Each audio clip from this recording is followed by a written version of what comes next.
बोलिए परम पूज्य गुरुदेव की जय। बोलिए गायत्री माता की जय। बोलिए वंदनिया माता जी की जय। यज्ञ भगवान की जय। धर्म की जय हो। अधर्म का नाश हो। प्राणियों में भावना हो। विश्व का कल्याण हो। सत्य सनातन धर्म की जय हो। आज के आनंद की जय हो। बाबा विश्वनाथ की जय हो। गंगा मैया की जय हो।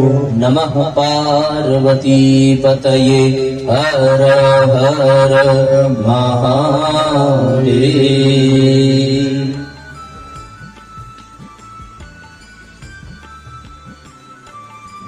विगत 3 दिनों से हम सभी ने परम पूज्य गुरुदेव द्वारा प्रतिपादित युग निर्माण सत्संकल्प सूत्र पर चर्चा कर रहे थे। साथियों, 18 सूत्र परम पूज्य गुरुदेव ने युग निर्माण के लिए, व्यक्ति निर्माण, परिवार निर्माण और समाज निर्माण के लिए हम सबको प्रदान किए, जिनमें से हम सब ने प्रारंभ के 2 सूत्रों पर विस्तार पूर्वक चर्चा की। पहला सूत्र था कि हम ईश्वर को सर्वव्यापी न्यायकारी मानकर उनके अनुशासन को अपने जीवन में उतारेंगे, पहला सूत्र। दूसरा था कि शरीर को भगवान का मंदिर समझकर आत्म संयम एवं नियमितता द्वारा आरोग्य की रक्षा करेंगे। एक तीसरा सूत्र है जो परम पूज्य गुरुदेव ने अगले क्रम में दिया कि मन को विचारों और दुर्भावनाओं से बचाए रखने के लिए अपने जीवन में स्वाध्याय एवं सत्संग की व्यवस्था बनाए रखेंगे। ये तीसरा सूत्र है। व्यक्ति का परिचय उसके मन से ही होता है। जिसका जैसा मन होता है उसका वैसा जीवन होता है। यदि मन अच्छा है, पक्का है, तो फिर व्यक्ति का जीवन भी अच्छा ही होगा, और यदि मन में कहीं खोट है तो उसका जीवन भी उसी प्रकार बेकार हो जाता है। जैसा मन बनाएंगे वैसा ही जीवन बन जाता है। शास्त्र कहता है मन एव मनुष्याणाम कारणम बंध मोक्षयो, अर्थात ये मन ही हमारे बंधन का कारण है और मन ही हमारे मोक्ष का कारण है। मन यदि संतुलित हो जाए, मन यदि परमात्मा के चरणों में निवेदित हो जाए, तो यही मन हमें हमारे कल्याण को प्राप्त कराता है। और यदि यह मन परमात्मा में निवेदित न हो करके संसार में, विषय भोगों में, कुप्रवृत्तियों में इधर उधर भटकता रहा, तो फिर हम अपने जीवन को कभी भी श्रेष्ठता की ओर नहीं ले जा पाएंगे। हमारा जीवन मन के अनुसार बनता है, मन के अनुसार चलता है। मन की धुरी पर इस जीवन का निर्माण होता है। मन को ही आधार बना करके हमारी जीवन यात्रा चलती है। गीता कहती है ये शरीर रथ है, और इस रथ पर जो विराजमान है, रथ का स्वामी, वो हमारी आत्मा है, अंतरात्मा।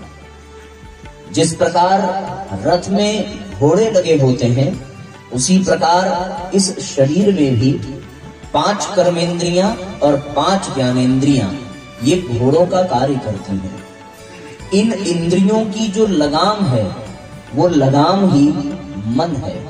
जिधर वो लगाम खिंचेगी उधर वो इंद्रियां जाएंगी। ये लगाम किसके हाथ में है?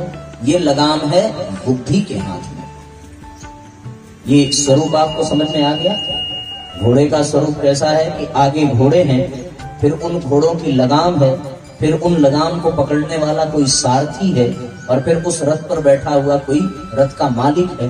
इस प्रकार पूरा रथ बन जाता है। तो इसमें रथ ये शरीर है और इस शरीर की इंद्रियां ही इस रथ के घोड़े हैं और उनकी लगाम ही मन है और मन किसके हाथ में है? बुद्धि के। और रथ पर विराजमान कौन है? आत्मा। ये पूरा स्वरूप है। मन है शरीर के रथ का सारथी, रथ को चाहे जिधर ले जाए, माया मोह के जाल फंसे हो जो इस मन के वश में जाए। मन के बहकावे में ना आ, मन राह दिखावे भ्रम में डाले, तू इस मन का दास न बन, इस मन को अपना दास बना ले।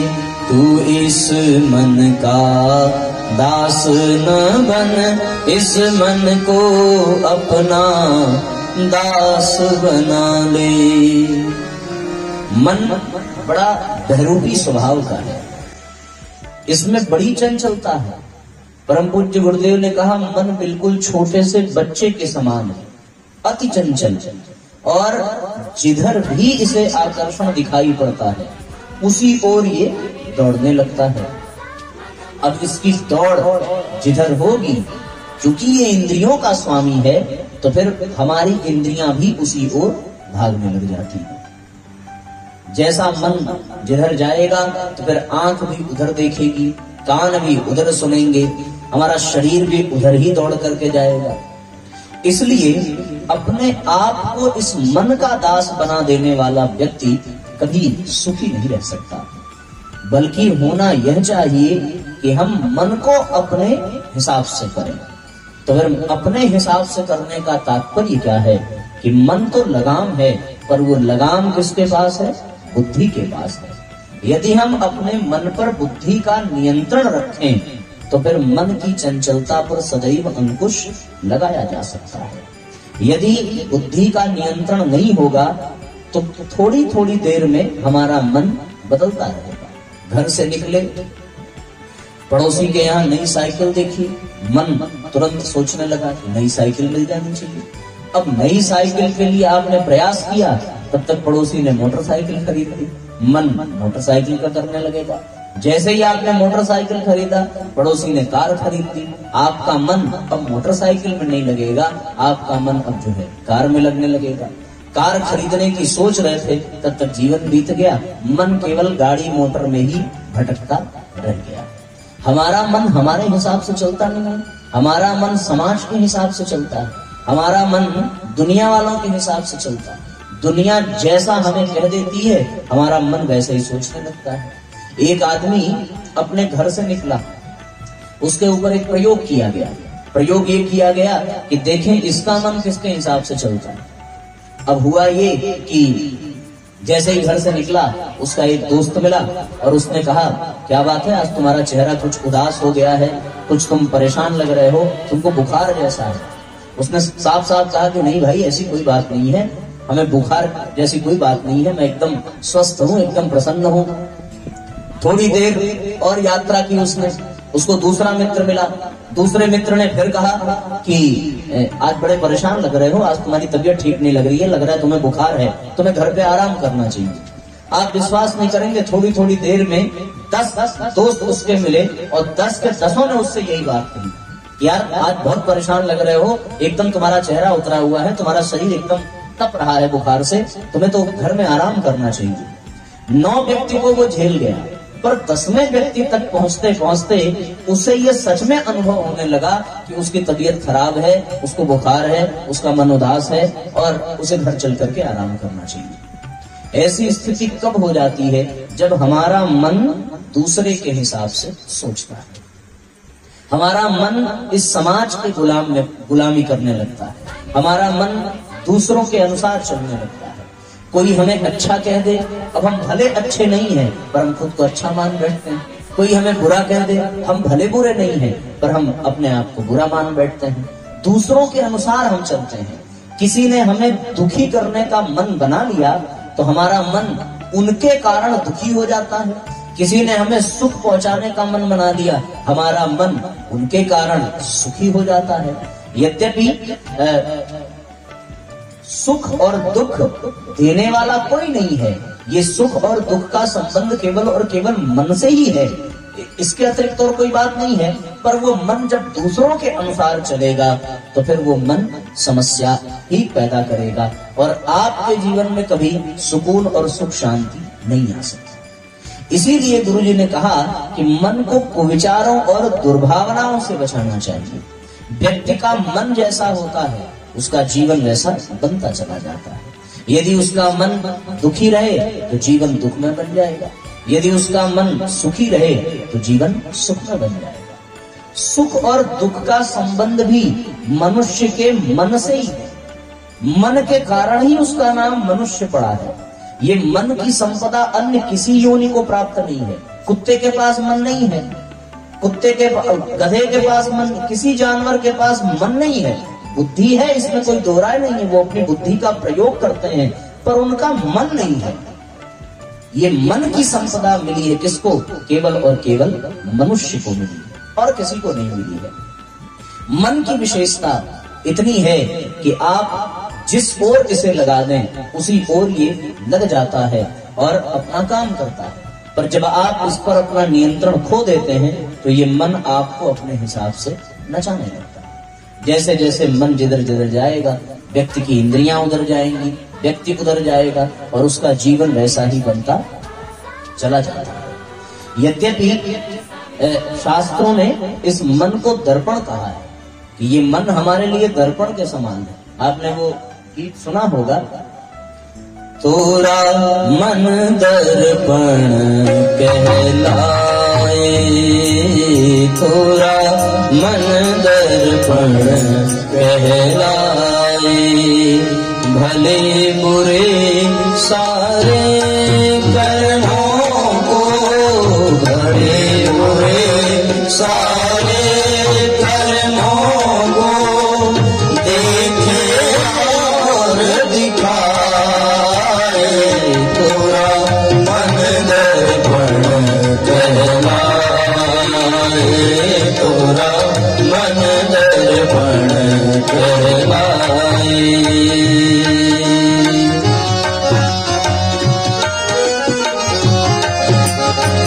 सभी भावपूर्वक तालियां बजाते हैं।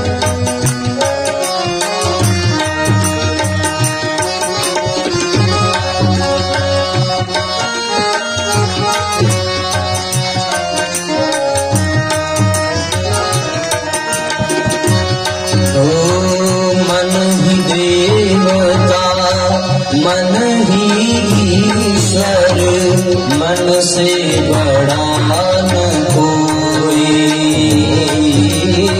मन ही देवता, मन ही ईश्वर, मन से बड़ा न कोई, मन उजियारा जब जब फैले, जब उजियारा होई, मन उजियारा जब जब फैले, जब उजियारा होई, इस उजले दर्पण पर पानी, इस उजले दर्पण पर पानी, धूल न जमने पाए, तोरा मन दर्पण कहलाए, तोरा मन दर्पण कहलाए।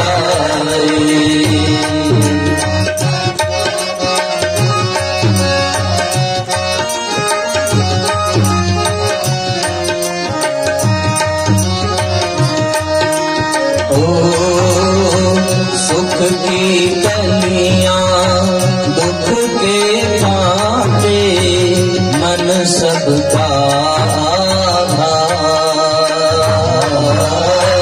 सुख की कलियां दुख के कांटे, मन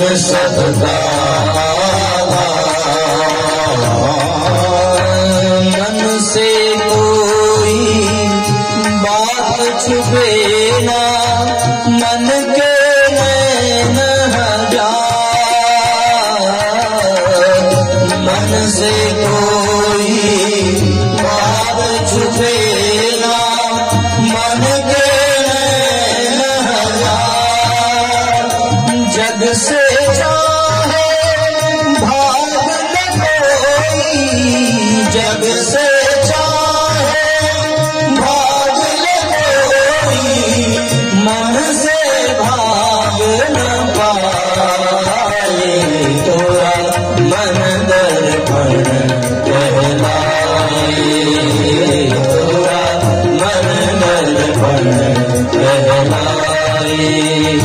भले बुरे सारे कर्मों को, भले बुरे सारे कर्मों को देखे और दिखाए, तोरा मन दर्पण कहलाए, तोरा मन दर्पण कहलाए, तोरा मन दर्पण कहलाए।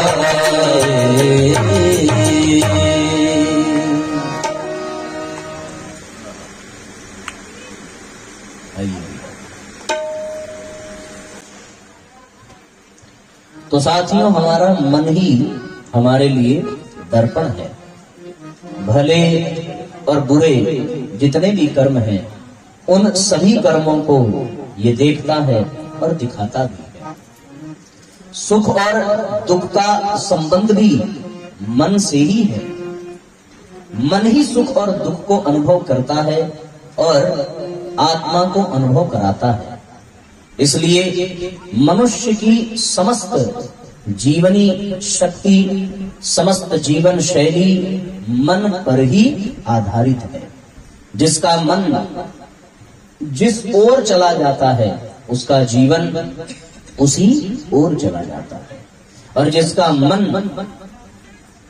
नियंत्रित हो जाता है, अनुशासित हो जाता है, कुविचारों दुर्भावनाओं से मुक्त हो जाता है, उसका जीवन वैसा ही सुंदर बन जाता है। सुंदर मन वाला ही व्यक्ति परमात्मा को प्राप्त कर सकता है। और जिसका मन सुंदर नहीं है, जिसके मन में छल है, प्रपंच है, वो कभी भी उस परम पिता को प्राप्त नहीं कर पाते। गोस्वामी तुलसीदास जी ने लिखा है, निर्मल मन जन सो मोहि पावा, निर्मल मन जन सो मोहि पावा,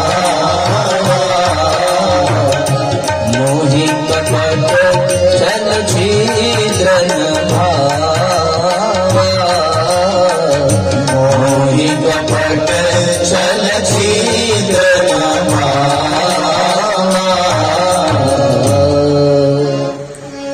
निर्मल मन वाला व्यक्ति ही परमात्मा को प्राप्त कर सकता है। और जिसका मन निर्मल नहीं है, उसका जीवन जो है कभी भी परमात्मा के निकट पहुंच नहीं सकता। इसलिए हम सब अपने मन पर काम करें। हमारा मन जैसा बनेगा, वैसा ही हमारा जीवन बनेगा। जिस प्रकार से हम अपने मकान की सफाई प्रतिदिन करते हैं, लेकिन सफाई करने के पश्चात बार बार वो फिर से गंदा हो जाता है, फिर से झाड़ू लगाना पड़ता है, फिर से पोछा लगाना पड़ता है, और ये प्रतिदिन करना पड़ता है। उसी तरीके से हमें भी अपने मन की सफाई प्रतिदिन करनी चाहिए, क्योंकि हमारा मन वातावरण से प्रभावित हो जाता है। मन में ऐसे अनेकों गंदगियां अपने आप जन्म लेती रहती हैं। मन में गंदगी आने के लिए कहीं कोई ऐसे मित्र मिल जाएंगे, कहीं कोई ऐसे साथी मिल जाएंगे, कहीं कोई ऐसी परिस्थिति मिल जाएगी, कहीं कोई ऐसा वातावरण मिल जाएगा। और इन सब के कारण भी यदि मन बचा रह गया, तो फिर अपने प्रारब्ध, अपने कुसंस्कार, अपनी गंदी आदतें, गंदे स्वभाव ही मन को मैला करने के लिए पर्याप्त होते हैं। मन के मैल को प्रतिदिन धोना पड़ता है। भगवान रामकृष्ण परमहंस अपने लोटे को अपने हाथ से मांजते थे, और मांजते हुए कहते थे कि जैसे इस लोटे को प्रतिदिन मांज करके चमकाना पड़ता है, उसी तरह अपने मन की भी सफाई प्रतिदिन हमें करनी चाहिए। जो व्यक्ति अपने मन की स्वच्छता पर बराबर काम करता रहता है, उसका मन सदैव सुंदर बना रहता है। और यदि हम अपने मन के मैल को धोना बंद कर दें, तो एक न एक दिन धीरे धीरे धीरे धीरे वो मन गंदा होता चला जाएगा और उसका जीवन जो है बिगड़ता चला जाएगा। जैसे घर की स्वच्छता के लिए झाड़ू पोछा आवश्यक है, उसी प्रकार मन की स्वच्छता के लिए परम पूज्य गुरुदेव ने 2 साधन बताए। पहला स्वाध्याय बताया और दूसरा सत्संग बताया।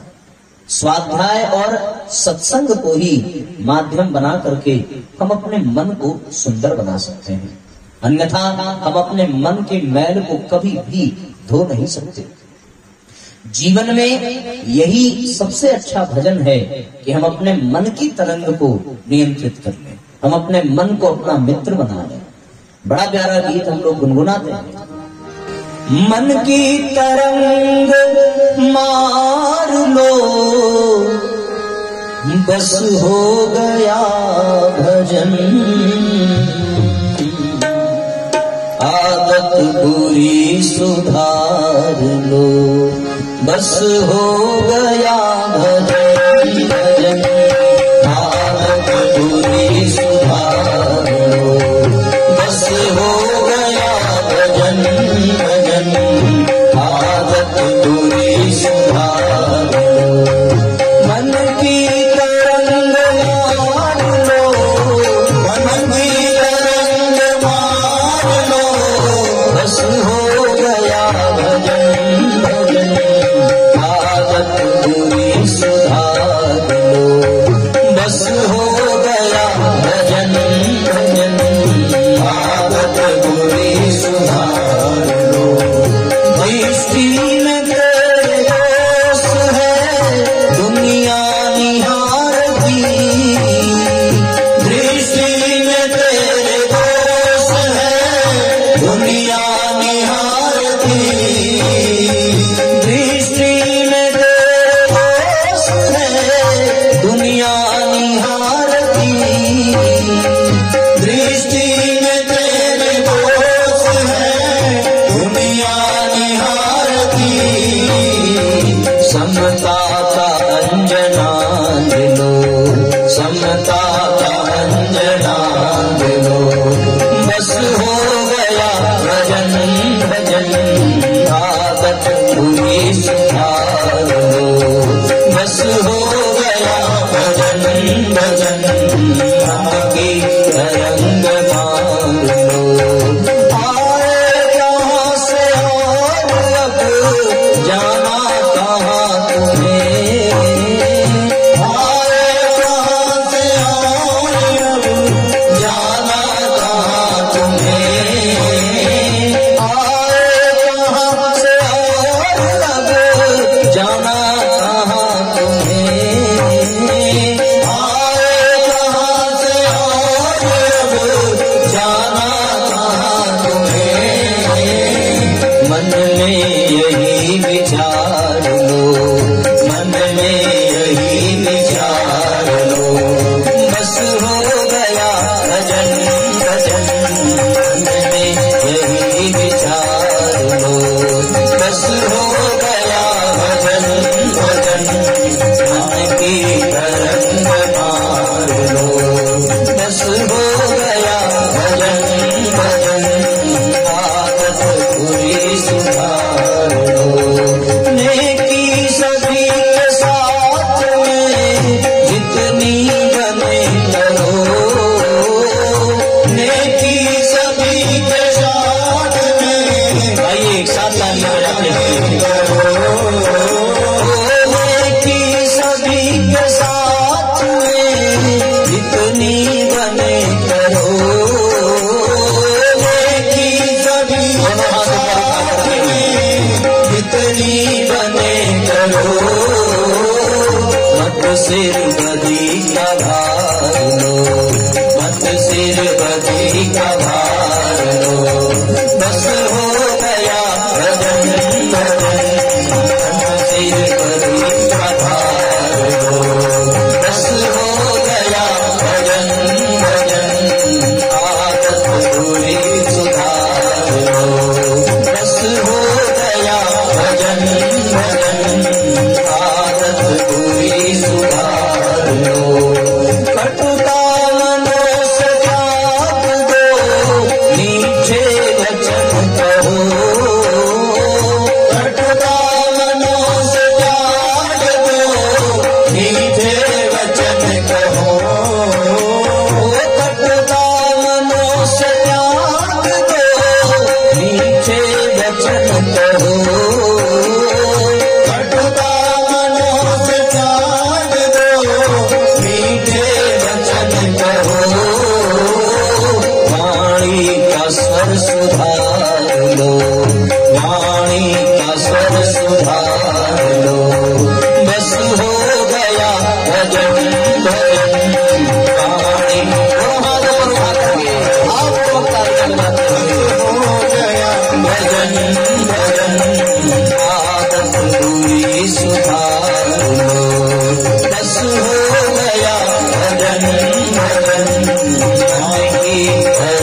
तरंग मान लो, बस हो गया भजन भजन, आदत बुरी सुधार लो, बस हो गया भजन भजन, आदत बुरी सुधार लो, बस हो गया भजन भजन, आदत बुरी सुधार लो, मन की तरंग मान लो, बस हो गया भजन भजन, मन की तरंग मान लो, मन की तरंग मान लो। मन की तरंग को यदि हम अपने नियंत्रण में कर सकें तो हमारा जीवन सुंदर बनता चला जाएगा। जिसके मन में मैल रहता है वो किसी भी क्षेत्र में सफल नहीं होगा। लोग अपने आप को चालाक समझते हैं, पर उस चालाक व्यक्ति से वह मूर्ख अति श्रेष्ठ माना जाएगा जो कम से कम दूसरों का बुरा नहीं करता है, भले वो अपना भला ना कर सके।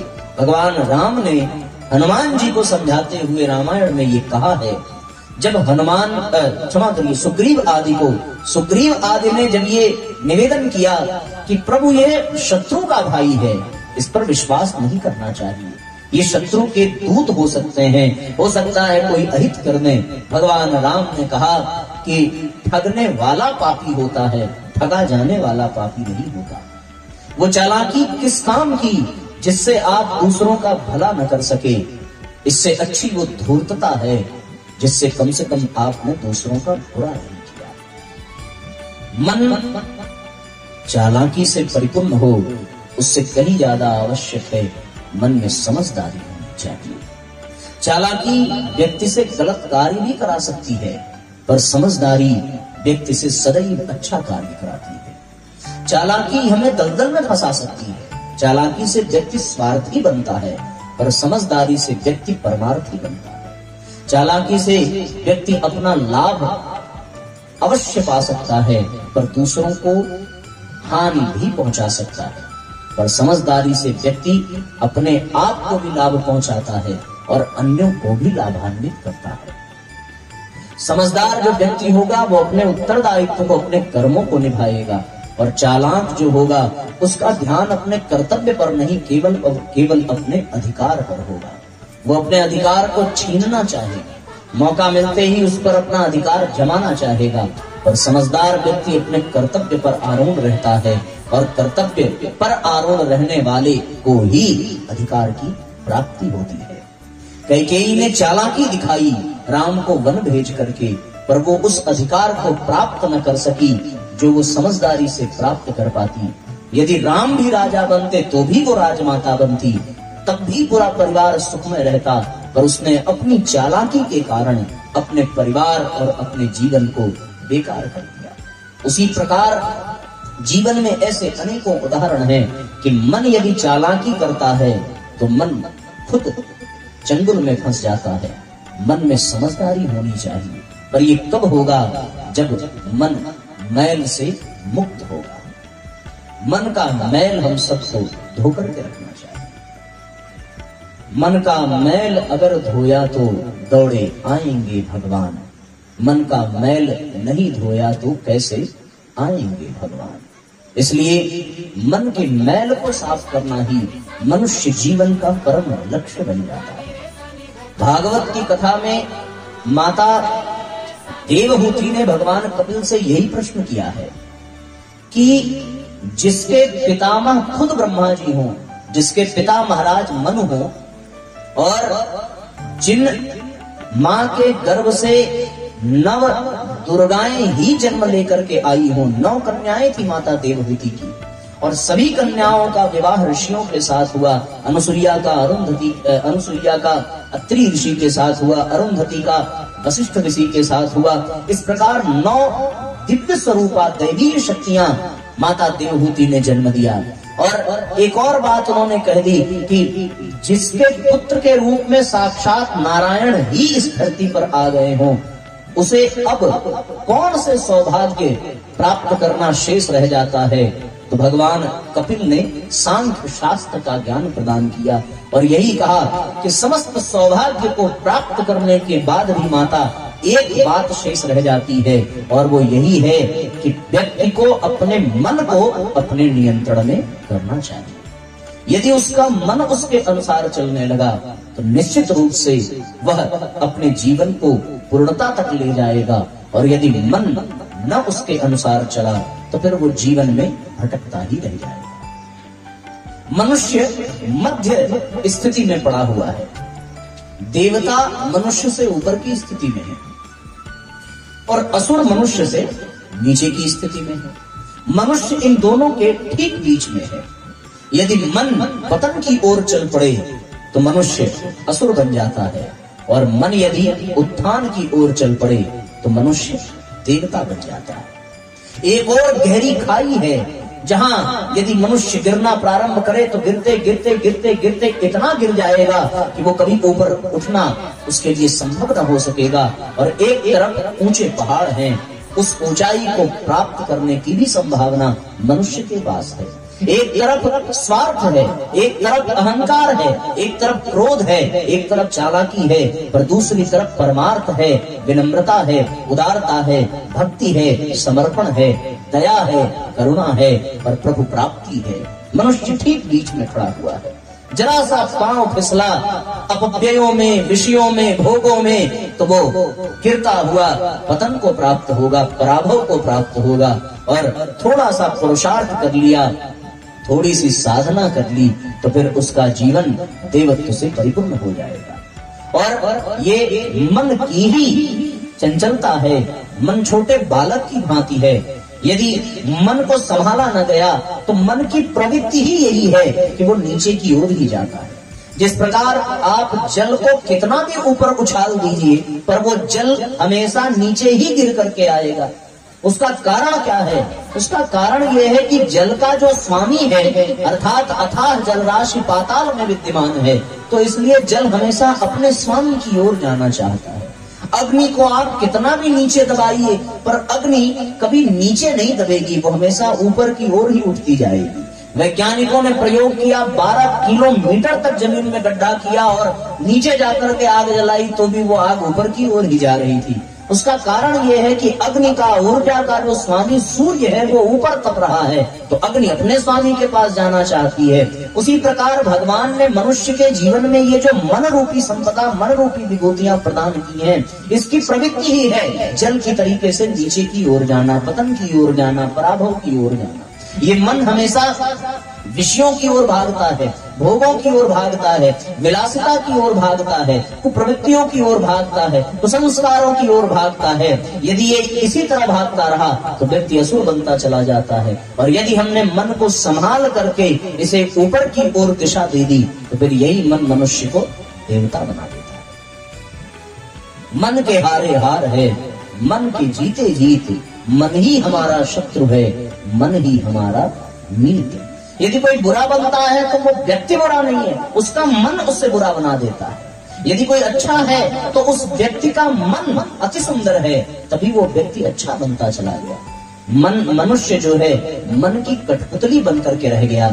यदि वो चाहे तो मन पर शासन कर सकता है, मन को अपने अनुसार बना सकता है, पर वो मनुष्य मन के अधीन होकर के अपने आप को बेकार करता चला जाता है। जिस प्रकार से नीचे गिरने वाले जल को ऊपर उठाने के लिए बिजली की, पाइप की, मोटर की व्यवस्था करनी पड़ती है और बड़ी शक्ति के साथ वो जल ऊपर की ओर उठता है, उसी तरह मन को ऊपर उठाने के लिए स्वाध्याय, सत्संग, साधना, संयम आदि का प्रयोग करना पड़ता है, तब ये मन उत्थान की ओर जाता है और फिर यही मन देवत्व को छूता है और व्यक्ति देवता बनता चला जाता है। इसलिए अपने जीवन में मन के मैल को हटाना अति आवश्यक है। प्रवंदनीय माता जी ने बड़ी सुंदर बात कही, एक बड़ा प्यारा गीत उन्होंने लिखा है, मन मैला ही रहा अगर तो उजला तन बेकार है। व्यक्ति तन से कितना भी सुंदर हो पर यदि उसका मन मैला ही रह गया तो उसका पूरा जीवन बेकार है। जनहित में जो लगा न जीवन वह जीवन बेकार है। इसलिए अपने मन के मैल को हटाना अति आवश्यक है। मन मैला ही रहा अगर तो उजला तन बेकार है। मन मैला ही रहा अगर तो उजला तन बेकार है। जनहित में जो लगा न जीवन वह जीवन बेकार है, वह जीवन बेकार है। जनहित में जो लगा न जीवन वह जीवन बेकार है, वह जीवन बेकार है। मन के मैल को स्वच्छ बनाना अति आवश्यक है। मनेव मनुष्याणाम कारणम बंध मोक्षे। मन ही मनुष्य के बंधन का कारण है, मन ही मनुष्य के मोक्ष का कारण है। इसलिए अपने जीवन में मन के मैल को धोना अति आवश्यक है। मन के मैल को धोने के लिए परम पूज्य गुरुदेव ने 2 सूत्र बताए। पहला, व्यक्ति के जीवन में स्वाध्याय होना चाहिए और दूसरा, व्यक्ति के जीवन में सत्संग होना चाहिए। तीसरा सूत्र गुरु जी ने दिया 18 सत्संकल्प सूत्रों में कि मन को कुविचारों और दुर्भावनाओं से बचाए रखने के लिए जीवन में स्वाध्याय और सत्संग की व्यवस्था बनाए रखें। ये बनाए रखना पड़ेगा। ऐसा नहीं है कि एक बार आपने सत्संग किया और उसके बाद हमेशा हमेशा के लिए आपका मन पवित्र हो गया, ऐसी बात नहीं। एक बार करने से हमेशा के लिए मिल जाए वो प्राप्ति, ऐसा संभव ही नहीं है। क्योंकि जब तक आप सत्संग में हैं तब तक आपका मन बहुत सुंदर बन जाएगा, पर जैसे ही पंडाल से बाहर गए वैसे ही मन में फिर से वह कुचक्र, वह कुसंस्कार आ घेरते हैं। कभी कभी तो पंडाल में भी मन परेशान कर देता है कि बैठे हैं कथा सुनने, बगल में अचानक से कोई चूड़ी खनकी, ध्यान गया चूड़ी पर, अरे इसने ये वाली चूड़ी कहाँ से पाली, इसने ये वाली साड़ी कहाँ से पहन ली, हम तो ऐसा पहन के आ गए, अब कल से ये वाला पहन के आएंगे। मन ऐसे ही चक्कर लगाने लगता है। मन की बड़ी विचित्र दशा है। जितने भी कर्मकांड बनाए गए, जितनी भी साधना पद्धतियां बनाई गई, वो सब बनाई ही इसीलिए गई कि मन भगवान के चरणों में लग सके। पर आपकी समस्त इंद्रियां भगवान में लग जाती हैं, आपका समस्त साधन सामग्री भगवान में लग जाता है, लेकिन यदि कुछ नहीं लगता तो वो मन ही नहीं लग पाता।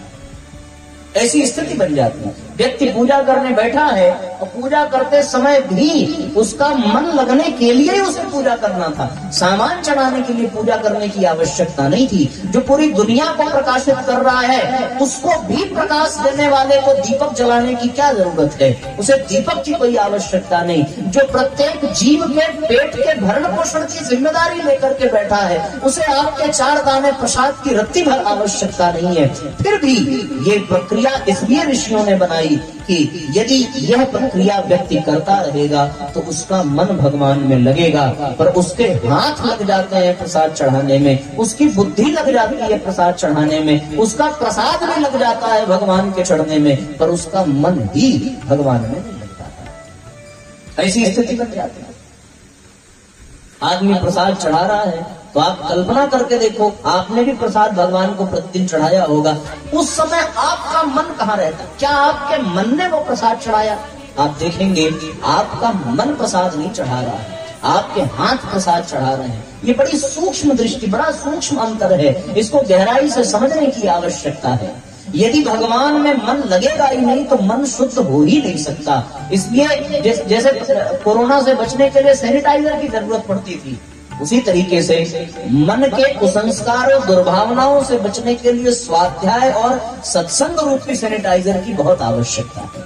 लेकिन ये कब संभव है? जब आपका मन उसमें लगेगा। आप प्रसाद चढ़ाते होंगे तो आपका मन कहाँ होता होगा? सोच के देखिए जरा। आपने प्रसाद चढ़ाना प्रारंभ किया, अब आपकी बुद्धि प्रसाद चढ़ा रही है, आपके हाथ प्रसाद चढ़ा रहे हैं, आपने जो खरीद करके वहां रखा है वो भी चढ़ ही रहा है, लेकिन उसके माध्यम से आपके मन को भगवान के चरणों में लगना था, पर आपका मन वहां नहीं है। अगर उसी में किसी का फोन आ गया तो बात करते करते गर्दन टेढ़ी करके आप प्रसाद चढ़ा देंगे। प्रसाद चढ़ गया, लेकिन मन आपका प्रसाद चढ़ा पाया क्या? नहीं चढ़ा पाया। बात मेहनत बेकार हो गई, प्रसाद बेकार हो गया। यदि प्रसाद चढ़ाते हुए किसी ने कुछ कह दिया तो आप वहीं पर जो है उसको बुरा भला कहने लगे और कहते कहते प्रसाद चढ़ गया, आपका मन उसमें नहीं लग पाया।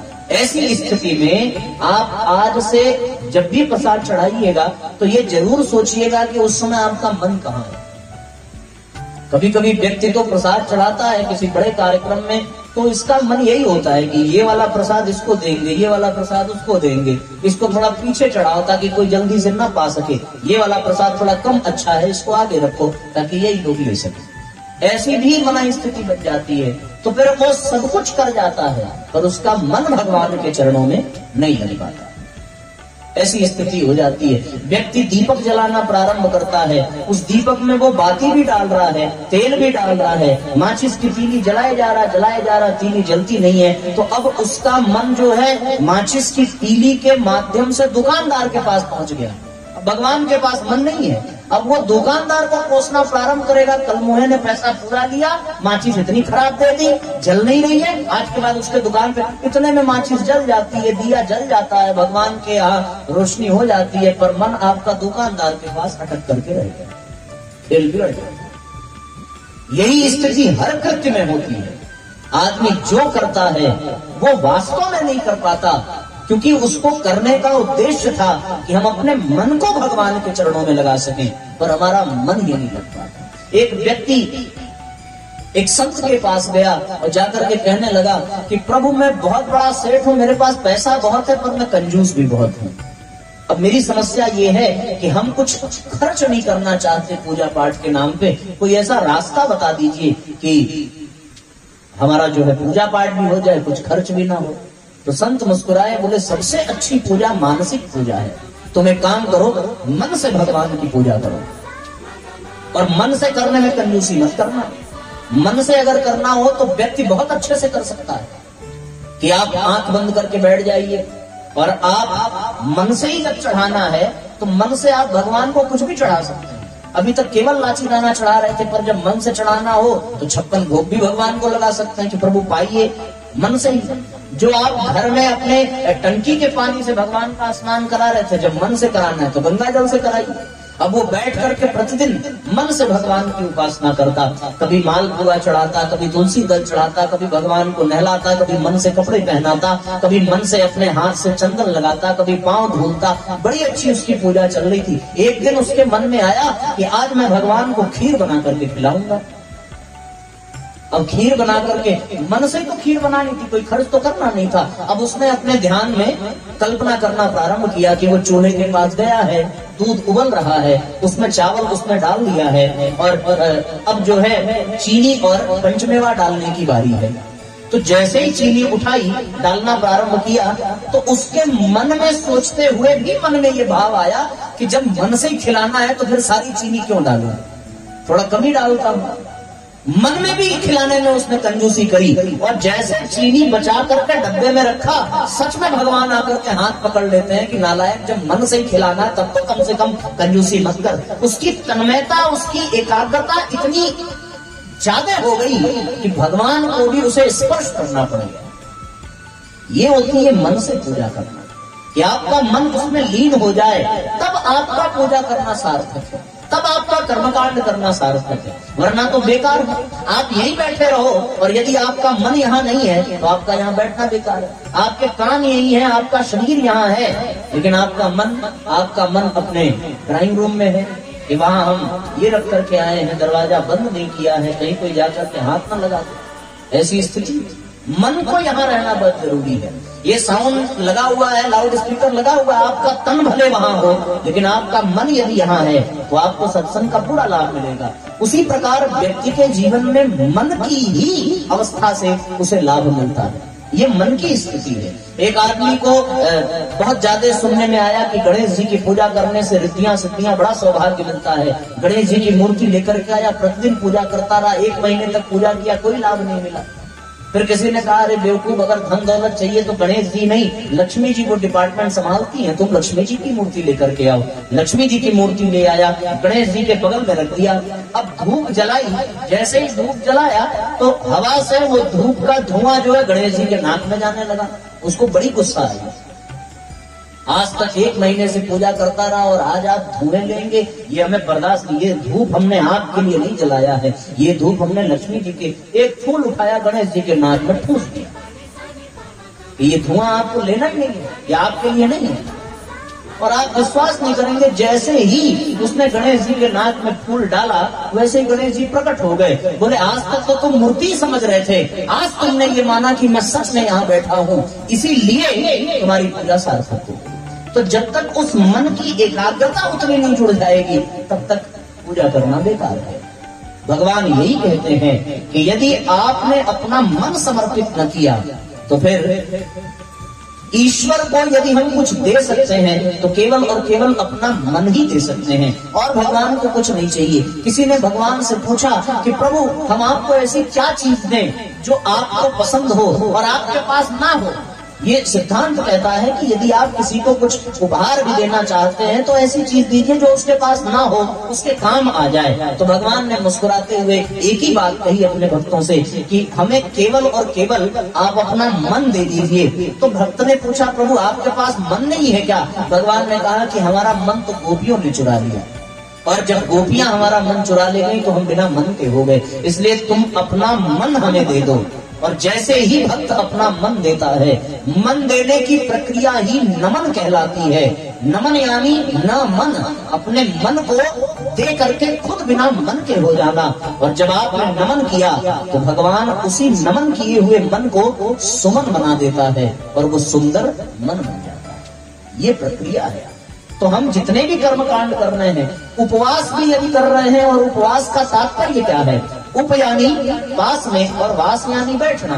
उपवास व्यक्ति इसलिए करता है कि जब भूख लगे, पेट दर्द हो तो व्यक्ति परमात्मा को याद करे, पर उसका मन तब भी परमात्मा में नहीं लगता। उसका मन किस में लगता है? अब बहनें करवा चौथ का व्रत रखती हैं तो करवा चौथ में उनका मन कहाँ रहता है? आप कल्पना करके देखो, दोपहर तक तो उनका मन अपने काम में व्यस्त रहेगा, 3 बजे तक वो साज श्रृंगार करेंगी, उनका मन तो उसी में रहेगा।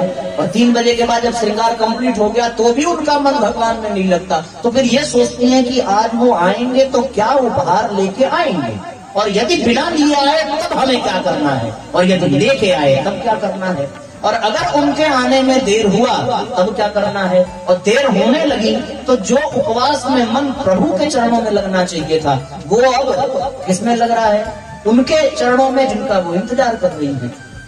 उनका उपवास भी बेकार हो जाता है ना।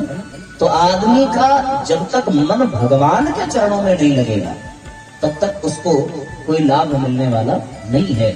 उसका मन जो है कभी भी उसे लाभान्वित नहीं करेगा। इसलिए मन को सुंदर बनाने के लिए अपने मन को परमात्मा में लगाना अत्यंत आवश्यक है, तब जाकर के मन का मैल मिटेगा। और इस मन में तो जन्म जन्मांतर के पाप, जन्म जन्मांतर के कुसंस्कार, जन्म जन्मांतर के प्रारब्ध जुड़े हुए हैं। और कहते हैं कि यदि हमने एक पल के लिए भी परमात्मा के चरणों में अपने मन को एकाग्र कर लिया तो फिर जन्म जन्मांतर के पाप अपने आप जल करके नष्ट हो जाते हैं। मुझसे ज्यादा गलत कह रहा हूं तो बताइए, सही है ना? हाँ, भगवान खुद कहते हैं सन्मुख हो ही जीव मोहि जब सन्मुख हो ही जीव मोहि जब जनन कोटि अगनाश ही जनन कोटि अगनाश ही जीवन में मन यदि भगवान के सामने चला गया तो भगवान के सन्मुख जाते ही आपका जो मन है वो आपके कोटि कोटि जन्मों के पाप और अंधकार को नष्ट कर देगा। किसी ने पूछा कि भाई ये बताइए इतने जन्मों के पाप और एक पल में, एक क्षण में कैसे नष्ट हो जाएंगे? तो फिर एक संत ने बड़ा सुंदर उत्तर दिया कि यदि कोई कमरा 10 साल से लगातार बंद हो और उसमें एकदम अंधकार ही अंधकार हो, वो अंधकार 10 वर्षों पुराना हो तो उस अंधकार को मिटाने के लिए 10 वर्षों तक प्रकाश करना पड़ेगा, ऐसी बात नहीं है। दरवाजा खुला, खिड़की खुली, प्रकाश की एक किरण गई और 10 साल का वो अंधकार समाप्त होता चला जाता है। इसलिए जीवन में गुरुदेव ने कहा कि मन को कुविचारों और दुर्भावनाओं से बचाए रखने के लिए स्वाध्याय और सत्संग की व्यवस्था करेंगे नहीं, बनाए रखेंगे, ये शब्द कहा है। ऐसा नहीं है कि करके एक बार हट गए, काम खत्म हो गया। वो व्यवस्था बनाए रखनी पड़ेगी। खिड़की दरवाजा खुला रहेगा तो ही प्रकाश पहुंचता रहेगा। तो मन के मंदिर में परमात्मा को बिठाना इतना सरल नहीं है। इसलिए वो मन के मंदिर में प्रभु को बिठाना बात हर एक के बस की नहीं है। मन के मंदिर में प्रभु को बिठाना बात हर एक के बस की नहीं है। खेलना पड़ता है जिंदगी से, खेलना पड़ता है जिंदगी से। भक्ति इतनी भी सस्ती नहीं है। खेलना पड़ता है जिंदगी से, भक्ति इतनी भी सस्ती नहीं है। प्रेम मीरा ने मोहन पे डाला, उनको पीना बड़ा विष का प्याला। प्रेम मीरा ने मोहन पे डाला, उसको पीना बड़ा विष का प्याला। प्रेम मीरा ने मोहन पे डाला, उसको पीना बड़ा विष का प्याला। प्रेम मीरा ने मोहन पे डाला, उसको पीना बड़ा विष का प्याला। उसको पीना बड़ा विष का प्याला। जब तक ममता है, जब तक ममता है इस जिंदगी से, जब तक ममता है इस जिंदगी से, उसकी रहमत बरसती नहीं है। जब तक ममता है इस जिंदगी से, उसकी रहमत बरसती नहीं है। मन के मंदिर में प्रभु को बसाना बात हर एक के बस की नहीं है।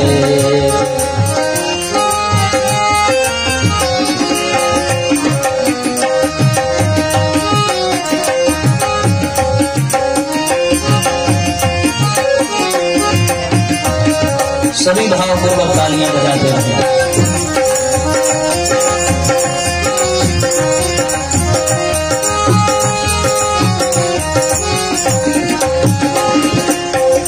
सर्व संकट पड़े मन ये डोले, लिपटे खंभे से प्रहलाद बोले। सर्व संकट पड़े मन ये डोले, लिपटे खंभे से प्रहलाद बोले। सर्व संकट पड़े मन ये डोले, लिपटे खंभे से प्रहलाद बोले। सर्व संकट पड़े मन ये डोले, लिपटे खंभे से प्रहलाद बोले। लिपटे खंभे से प्रहलाद बोले। चढ़ के एक बार जो उतर जाए, चढ़ के एक बार जो उतर जाए, दरअसल वो भी भक्ति नहीं है। चढ़ के एक बार जो उतर जाए, दरअसल वो भी भक्ति नहीं है। मन के मंदिर में प्रभु को बसाना, मन के मंदिर में प्रभु को बसाना बात हर एक के बस की नहीं है। बात हर एक के बस की नहीं है। संत कहते हैं नागिन है माया, इसने सारा जगत काट खाया। संत कहते हैं नागिन है माया, इसने सारा जगत काट खाया। संत कहते हैं नागिन है माया, इसने सारा जगत काट खाया। संत कहते हैं नागिन है माया, इसने सारा जगत काट खाया, इसने सारा जगत काट खाया। राम का नाम है जिसके मन में, राम का नाम है जिसके मन में, उसको नागिन ये डसती नहीं है। राम का नाम है जिसके मन में, उसको नागिन डसती नहीं है। मन के मंदिर में प्रभु को बसाना, बात हर एक पे बसती नहीं है। मन के मंदिर में प्रभु को बसाना, बात हर एक पे बसती नहीं है, बात हर एक पे बसती नहीं है। बोलिए भक्तवत्सल भगवान की, बोलिए परम पूज्य गुरुदेव की। तो इस प्रकार साथियों, अपने मन में भगवान को बसाना आसान भी नहीं है, लेकिन कठिन भी नहीं है। कठिन है, और जब तक मन को भगवान के चरणों में आप लगाएंगे नहीं, तब तक आपका मन जो है पवित्र हो नहीं सकता। अब आपसे प्रश्न ये है कि मन लगता किसमें है? कोई जवाब देगा? गंगा प्रसाद भैया आप बताइए, आपके हिसाब से क्या है, मन किसमें लगता है? बुराइयों में? माया? माया देखी क्या कभी आपने? अच्छा, तब तो आप दिव्य दृष्टि वाले हो गए। हमने तो आज तक माया देखी नहीं। माया दिखती कहाँ है? और यदि अनुभव हो जाए कि माया है, उसी क्षण परमात्मा की प्राप्ति हो जाती है। व्यक्ति पहचान देगा कि ये माया है, इसे हटाओ, परमात्मा को धारण करो। मन कहाँ लगता है? यदि इस प्रश्न का उत्तर दिया जाए तो एकदम सीधी सी बात है कि मन दो जगह लगता है। एक तो वहां जहां अत्यधिक प्रेम हो, जिसके प्रति अत्यधिक प्रेम हो, मन वहां लग जाएगा। और दूसरा स्थान ये भी है कि जहां अत्यधिक शत्रुता हो, मन वहां लग जाएगा। दोनों जगह मन, इसके अलावा कहीं बीच में मन नहीं लगता। यदि आपको मोबाइल बहुत ज्यादा पसंद है तो वो मोबाइल में आपका मन लग जाएगा, और यदि आपका किसी चीज के कारण नुकसान हो गया तो आपका मन वहां भी लग जाएगा। उदाहरण के लिए आप विचार करें, महिलाओं की संख्या ज्यादा है और बहुत सारी सास भी यहाँ बैठी होंगी, बहुत सारी बहुएं भी बैठी होंगी। तो फिर बहुओं का कभी कभी अपने पति से ज्यादा मन सास में लग जाता है। ऐसी स्थिति होती होगी, है ना? अरे वाह, देखो अनुभव है, वो उभर करके सामने आ ही जाता है। पति में इसलिए, बच्चे में इसलिए मन अधिक लग जाता है क्योंकि उसमें अत्यधिक प्रेम है, तो मन सदैव पति में और पुत्र में लगा रहेगा। लेकिन कभी कभी पति और पुत्र को छोड़ करके मन सास में, ननद में लग जाता है, क्योंकि वहां पर अत्यधिक शत्रुता हो जाती है, और फिर पति और पत्नी के बीच में वो सास और ननद आ जाती है। यदि किसी कारणवश सास बहू में कुछ तू मैं हो जाए, या फिर ननद में और भौजाई में कुछ हो जाए ऐसा, तो फिर होगा क्या? होगा ये कि अब जो वो अपने पति से बहुत अधिक प्यार करती थी, अब उस पति से भी यदि बात करेगी तो सास की बात करेगी, ननद की बात करेगी। 24 घंटे उसके दिमाग में सास ही घूमती रहेगी। एक ही बात मनाएगी, भगवान क्या करें कि सास की सांस बंद हो जाए। दिमाग में यही चलता रहेगा। उसके मन में आज कोई नहीं है, न भगवान है, न भक्त है, न पति है, न पुत्र है, न पिता है, कोई नहीं है। केवल उसके मन में सासू मां विराजमान है। क्यों? क्योंकि ज्यादा मन जिससे ठेस पा जाता है, जिससे दर्द मिल जाता है, जिसकी बात करनी लग जाती है। आपने कभी विचार किया, जिससे आदमी का झगड़ा हो जाए वो कई दिन तक मन में बना रहता है, उतना तो भगवान को व्यक्ति याद नहीं करता, उतना अपने प्रिय को याद नहीं करता जितना आदमी उसको याद कर लेता है जिससे उसका झगड़ा हुआ है। अब वो 24 घंटे ताना बाना बुनता रहेगा कि क्या करें कि इसको कायदे से जवाब दिया जा सके। मन वहां लग जाता है। सही है ना? हाँ, ये अनुभव की बात आपको बता रहा हूं। हमें भी कोई कुछ बुरा कह दे तो फिर दिमाग में वही नाचने लगता है। एक तो मन यहां लगेगा, दूसरा मन वहां लगेगा जब आपने किसी से सच्चा प्यार किया हो। प्यार जहां है वहां भी मन लग जाता है। आप देखो वे लोग कितने महान होते हैं जो अपने प्यार के कारण अपनी जान भी कुर्बान कर देते हैं। मैं किस स्तर का उनका प्यार रहा। यदि किसी गर्लफ्रेंड के चक्कर में किसी बॉयफ्रेंड ने फांसी लगा ली तो इसका मतलब कि उसका प्यार कितना महान रहा होगा कि जो अपने जीवन से भी ज्यादा उस प्यार को महत्व देता है, अपने माँ बाप से भी ज्यादा उस प्यार को महत्व दिया, अपने कैरियर से ज्यादा उस प्यार को महत्व दिया और उसके मन में सदैव वो प्यार ही घूमता रहा। तो मन वहां भी लग जाता है जहां बहुत अधिक प्यार है। फिर उस प्रेमी के सिवा किसी को कुछ दिखाई नहीं पड़ता। गोपियां अपने पति को भूल जाती हैं, पुत्र को भूल जाती हैं। किसको याद रखती हैं? केवल अपने प्रियतम को, कृष्ण को याद रखती हैं। विदुर जी के यहाँ भगवान पहुंचे। विदुरानी ने इतना अपने मन को भगवान के चरणों में लगा दिया कि उसे ये भी भूल गया कि केला दे रही हूं या केले का छिलका दे रही हूं। शबरी इतना खो गई, इतना भगवान के चरणों में उसका मन लग गया कि वो ये भूल गई कि झूठा बैर देना अमर्यादित है। बैर तो स्वच्छ देना चाहिए, पर मन उसका बैर तोड़ने में नहीं है। बैर तोड़ने में होता तो फिर क्या करती? कभी बैर को झूठा न करती। उसका मन तो राम के चरणों में है कि कहीं ये बैर खट्टे निकल गए तो राम का मन खट्टा हो गया। इसलिए मन कहां लगा? मन वहां लगा जहां व्यक्ति अत्यधिक प्रेम करता हो, इतना प्यार करता हो। ऐसे बहुत से लोग हैं जो हमें भी बहुत प्यार करते हैं और उसके नाते कभी कभी हम भी जाते। हमारे यहाँ एक बनारस में एक माता जी है, वो हमारी एक फोटो अपने रसोई में लगा करके रखते हैं। जहां उनका खाना बनता है वो वहां रसोई में ऐसे लगाएंगे। तो अब चाय भी बनाएंगी तो वो उस फोटो को चढ़ा करके चाय पीती है।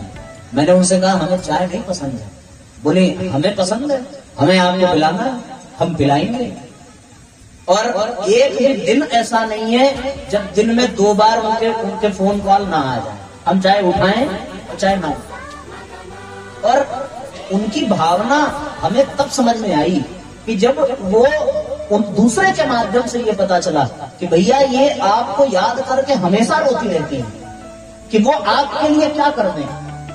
तो उन्होंने हमसे ये कहा कि हम आपसे एक संबंध बनाना चाहते हैं। हमने कहा कहिए। बोले आपके पिताजी को हम भाई बना लेंगे तो आप हमारे भतीजे बन जाएंगे। तो इसलिए इनको उन्होंने राखी बांधी तो हमें बना लिया अपना भतीजा। अब सत्य कहता हूं कि वो भगवान से ज्यादा भी हमारे ही ध्यान में खोई रहती है। इस नाते कभी कभी इरिटेशन भी होती है मनुष्य स्वभाव के नाते कि उनको मना करके रखूंगा कि सवेरे ऑनलाइन कार्यक्रम चल रहा है, फोन मत करिएगा। पर कम पढ़ी लिखी है और मेरे प्रवचनों को सुनने के लिए उनको मोबाइल चलाना उन्होंने सीखा विधिवत। हमने जो किताब लिखी उसको पढ़ने के लिए उन्होंने पढ़ना सीखा। 50 साल की उम्र में अगर उन्होंने अक्षर का ज्ञान प्राप्त किया तो ये कितना बड़ा समर्पण होगा, इसकी आप कल्पना करके देखिए। मन वहां लगता है जहां पर व्यक्ति अत्यधिक प्यार करता है, और या तो फिर मन वहां लगता है जहां पे व्यक्ति अत्यधिक शत्रुता करता है। 2 ही जगह मन लगता है। और आपको मन लगाना कहाँ है? आपको मन लगाना है गुरु जी के चरणों में, आपको मन लगाना है भगवान के चरणों में।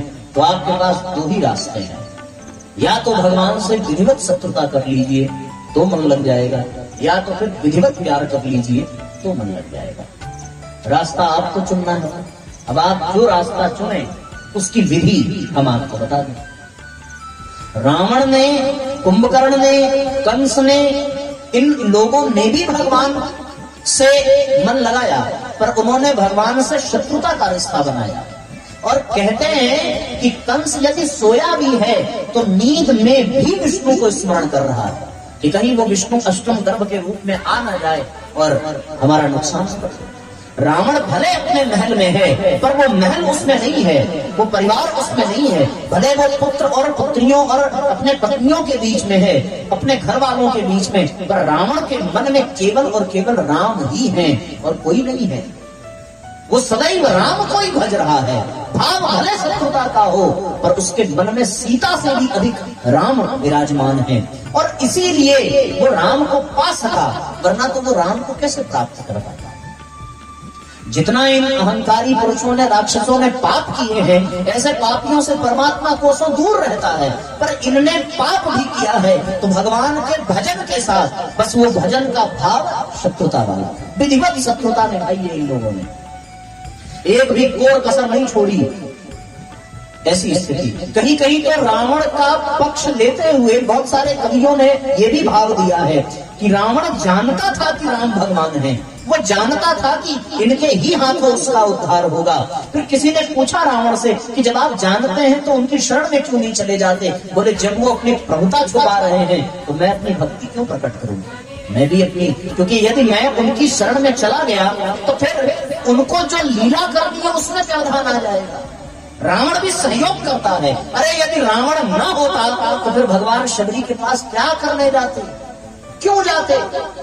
सुग्रीव का उद्धार क्यों होता, जटायु का कल्याण क्यों होता, और फिर समुद्र पर पुल का निर्माण क्यों होता? प्रभु ने ये लीला बनाई होगी। तो रावण ने ये कहा कि जो उनको प्रोटोकॉल तैयार करके दिया गया है उसमें मैं उनकी शरण में चला जाऊं और उनका पूरा प्रोग्राम डिस्टर्ब हो जाए तो फिर खेल बिगड़ जाएगा। जैसे कई लोग हम लोगों का प्रोग्राम डिस्टर्ब कर देते हैं, हम लोग मंच पे बैठे हैं तो मोबाइल लेकर के आ जाएंगे। एक बार अभी मैं बिहार में था, मंच से उतरे, अरे इतने लोग आए और मोबाइल से लगे फोटो खींचने, हमें मजबूरी में वहीं कुर्सी लगा के बैठना पड़ा, आगे ही नहीं बढ़ पाए, डिस्टर्ब हो गया। उसी तरह रावण भी ये कहने लगा कि यदि मैंने जाके समर्पण कर दिया तो फिर ये जो हमारा राक्षस कुल है इसका उद्धार कैसे होगा, इसे कौन तारेगा? ये अपना एक भाई अभी सोया है, जगेगा तो पूरी लंका खा जाएगा, इसको भी तो यहाँ से हटाना है, और हमारे बस की बात नहीं है कि इसे हटाया जा सके। भगवान ने ये निश्चित किया है कि इस विधि इसका कल्याण करना है, तो उसमें मैं हस्तक्षेप करूं समर्पण करके तो बात बिगड़ जाएगी। इसलिए रावण ने भी परमात्मा का भजन किया है, भले ही शत्रुता के भाव से, पर उसका मन सदैव राम में लगा रहा, इसमें कोई दो राय नहीं।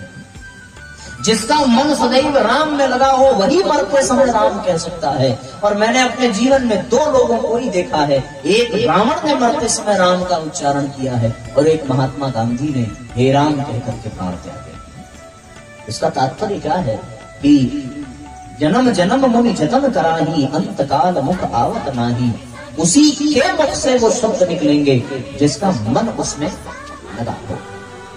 तो हमारे पास दो रास्ते हैं, पहला ये कि या तो हम शत्रुता के भाव से भगवान के चरणों में अपना मन लगा दें तो अपने आप मन गलत कार्यों से हट जाएगा, फिर सब कुछ किया कराया वो कल्याणकारी ही होगा, या तो फिर भगवान में प्रेम के कारण हम अपने मन को लगा दें, बस बात बन जाए।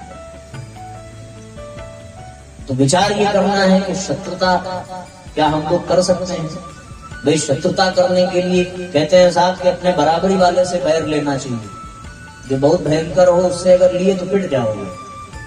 अब भगवान से शत्रुता करने के लिए भगवान जैसा ही होना पड़ेगा, तो भगवान जैसे तो हम लोग हो नहीं सकते, और बराबरी में यदि बात करें तो भगवान की बराबरी हो नहीं सकती, तो हम शत्रुता कर नहीं सकते। तो रास्ता केवल एक ही बचता है और वो यही है कि हम प्रेम का मार्ग पकड़ें और परमात्मा के चरणों में अपने प्रेम को निवेदित करें, ताकि हमारा मन जो है भगवान के चरणों में केंद्रित हो जाए। प्रेम करने के लिए भी कुछ शर्तें हैं। आदमी प्रेम उसी से करता है जिसके विषय में वो जानता है ना। नवयुवती कन्या का जब किसी वर के साथ लगन होता है तो वो उस वर को तब प्रेम करना प्रारंभ करती है जब वो धीरे धीरे उसके स्वभाव के बारे में, उसके स्वरूप के बारे में, उसके सामर्थ्य के बारे में जानने लगती है। ऐसे देख करके प्यार नहीं हो जाएगा। देख करके जो प्यार हुआ वो भावना का आदेश है। आज देखा प्यार हुआ, कल नहीं देखा प्यार खत्म। इसलिए चिरकाल प्रेम तब होता है जब व्यक्ति को अपने प्रेमी के विषय में पूर्ण ज्ञान हो। जब तक पूर्ण ज्ञान नहीं है तब तक वो प्रेम कर ही नहीं सकता। फिर उसका प्रेम क्षण मात्र का होगा, और वो क्षण मात्र का प्रेम किसी काम का नहीं है, वो केवल मन का मनोरंजन बनकर के रह जाता है। वो फिर अपव्यय बन करके रह जाता है। और कभी कभी वो प्रेम यदि वासना में बदल गया तो वो मन की शक्तियों का ह्रास भी कर देता है। इसलिए जिससे प्रेम करना है उसके बारे में विधिवत जानकारी होनी चाहिए। यदि आप विधिवत जान करके प्यार करेंगे, वो प्यार जीवन पर्यंत चलता रहेगा। और बिना जाने बिना सोचे केवल चेहरा देख करके, मुखड़ा देख करके जो आदमी प्यार कर बैठा, वो फिर चेहरा बदलते ही, मुखड़ा बदलते ही प्यार भी भूल जाएगा, क्योंकि उसका प्रेम शरीर से ऐसी स्थिति। तो हम सभी प्रेम जिससे कर रहे हैं उस परमात्मा के विषय में पूर्ण रूपेण जानकारी प्राप्त करें। और परमात्मा के विषय में जानकारी प्राप्त करने का केवल दो तरीका है जो गुरु जी ने कहा, पहला स्वाध्याय और दूसरा सत्संग। यही दो मार्ग है। सत्संग से ही हम भगवान के विषय में जान सकते हैं। अब इसका एक मतलब ये भी है कि सत्संग वही है जो हमें भगवान की ओर ले जाए, उसी को सत्संग कहेंगे। उसके अतिरिक्त यदि कोई अलग विषय है तो फिर वो सत्संग नहीं हो सकता। यदि आप कहीं सत्संग में गए, वहां कूद कूद के लोग नाच रहे हैं, खूब मजीरा बज रहा है, ऑर्गन बज रहा है, पैड बज रहा है, खूब नृत्य संगीत चल रहा है, तो फिर वो सत्संग नहीं रह गया, क्योंकि उस सत्संग में क्षणिक आनंद है। पर सत्संग श्रेष्ठ वही है जो आपको भगवान की ओर मोड़ दे, वो सत्संग है। आपका लक्ष्य बदल दे, वो सत्संग नहीं है। यदि आप गृहस्थी हैं और सत्संग में आए और यहाँ आने के बाद यदि आप अपनी गृहस्थी को और सुंदर बना सके, तब तो वो सत्संग लाभान्वित करेगा। और पता चला आपने गृहस्थ को छोड़ के वैराग्य धारण किया, तो इसका मतलब हो गया कि सत्संग का ओवर रिएक्शन हो गया। फिर वो सत्संग क्या है, वो साइड इफेक्ट हो जाएगा, है ना। कुछ दवा खाते हैं तो दवा लाभ भी देती है, पर दवा कभी कभी साइड इफेक्ट देती है, बस दाने दाने निकल जाएंगे, फिर एविल खाना पड़ेगा, तब जाकर के वो ठीक होगा। उसी तरीके से जो आदमी गृहस्थ है, सत्संग पंडाल में आया और यहाँ आकर के कहे कि अब प्रभु कृपा करहु यही भांति, सब तनि भजन करहु दिन राती, साइड इफेक्ट हो गया भैया। फिर इसका मतलब ये था कि उसको हाई डोज मिल गया, मिलना नहीं चाहिए था, वो गलत जगह आ गया। अपनी पात्रता के हिसाब से उसे आना चाहिए था। तो इसलिए सत्संग का लाभ क्या है कि वो सत्संग जो आपको गृहस्थ में रखे और आपके मन को भगवान के चरणों में लगा दे, वो सत्संग है। आप अपने लक्ष्य से भटक जाए, वो सत्संग नहीं है। सत्संग का तात्पर्य केवल, और तुलसीदास जी ने तो कहा कि एक घड़ी आधी घड़ी, आधी में पुनि आध, तुलसी संगत साधु की कटे कोटि अपराध। आधी से भी आधी घड़ी मिल जाए। एक घड़ी कहते हैं 24 मिनट को, 24 मिनट को एक घड़ी कहा जाता है। 24 का आधा 12 मिनट, 12 का भी आधा, एक घड़ी आधी घड़ी, आधी में पुनि आध, अर्थात 6 मिनट का भी सत्संग मिल जाए तो व्यक्ति का जीवन बदल जाता है। किसी जिज्ञासु ने पूछा कि प्रभु, जन्म जन्मांतर के पाप और प्रतिदिन जो हमसे जाने अनजाने होते रहते हैं कुकृत्य, वो सत्संग में 6 मिनट का प्राप्त कर लेने के बाद 24 घंटे का, 24 वर्षों का पाप कैसे कट जाएगा।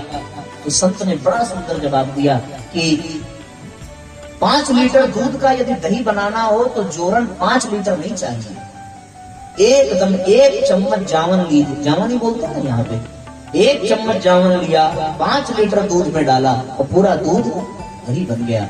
उसी प्रकार पूरे 24 घंटे के आप अपने जीवन के कर्मों को लेकर के आइए और 6 मिनट का सत्संग रूपी उसमें जावन पड़ जाए तो फिर पूरा कर्म बदल जाता है और कर्म का परिपाक बदल जाता है।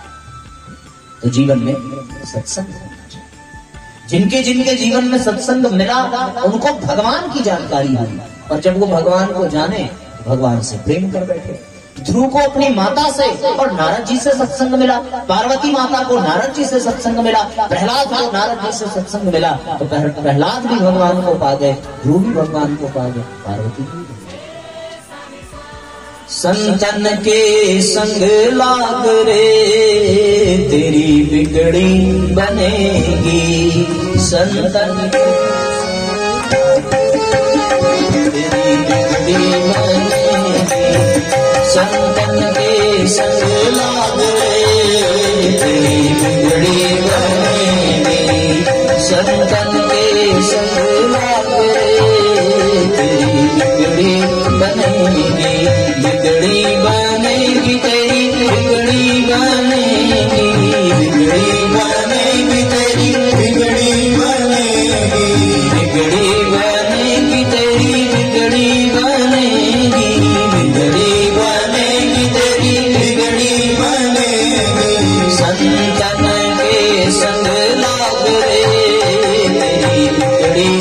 बनेगी, संतन के संग लाग रे तेरी बिगड़ी बनेगी। मीरा की बन गई, गणिका की बन गई, मीरा की बन गई, तालियां बजाते हुए साथ हो रही। मीरा की बन गई, गणिका की बन गई, मीरा की बन गई, गणिका की बन गई। भूल गए उनके दाग रे तेरी बिगड़ी बनेगी, भूल गए उनके दाग रे तेरी बिगड़ी बनेगी। संतन के संग लाग रे तेरी बिगड़ी बनेगी, संतन के संग लाग रे तेरी बिगड़ी बनेगी। ध्रुव की बन गई, प्रहलाद की बन गई, ध्रुव की बन गई, प्रहलाद की बन गई, ध्रुव की बन गई, प्रहलाद की बन गई, ध्रुव की बन गई, प्रहलाद की बन गई। भूल गए उनके भाग रे तेरी बिगड़ी बनेगी, भूल गए उनके भाग रे तेरी बिगड़ी बनेगी। संतन के संग लाग रे तेरी बिगड़ी बनेगी, संतन के संग लाग रे तेरी बिगड़ी बनेगी।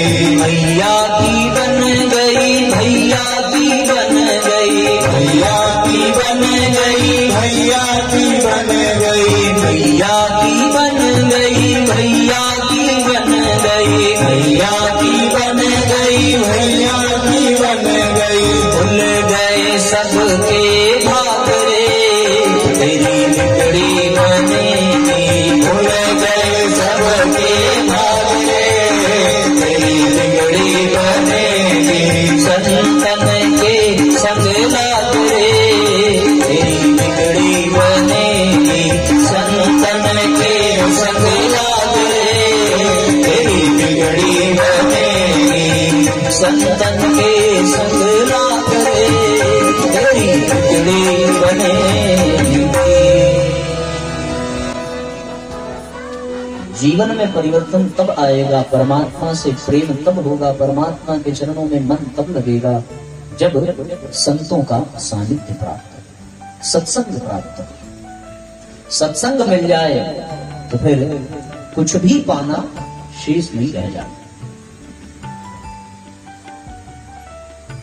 महापुरुषों का सानिध्य मिलना चाहिए और सत्संग तब मिलता है जब भगवान की कृपा होती है। सब कुछ प्राप्त हो जाए और सत्संग की प्राप्ति तो भगवान की कृपा से होती है।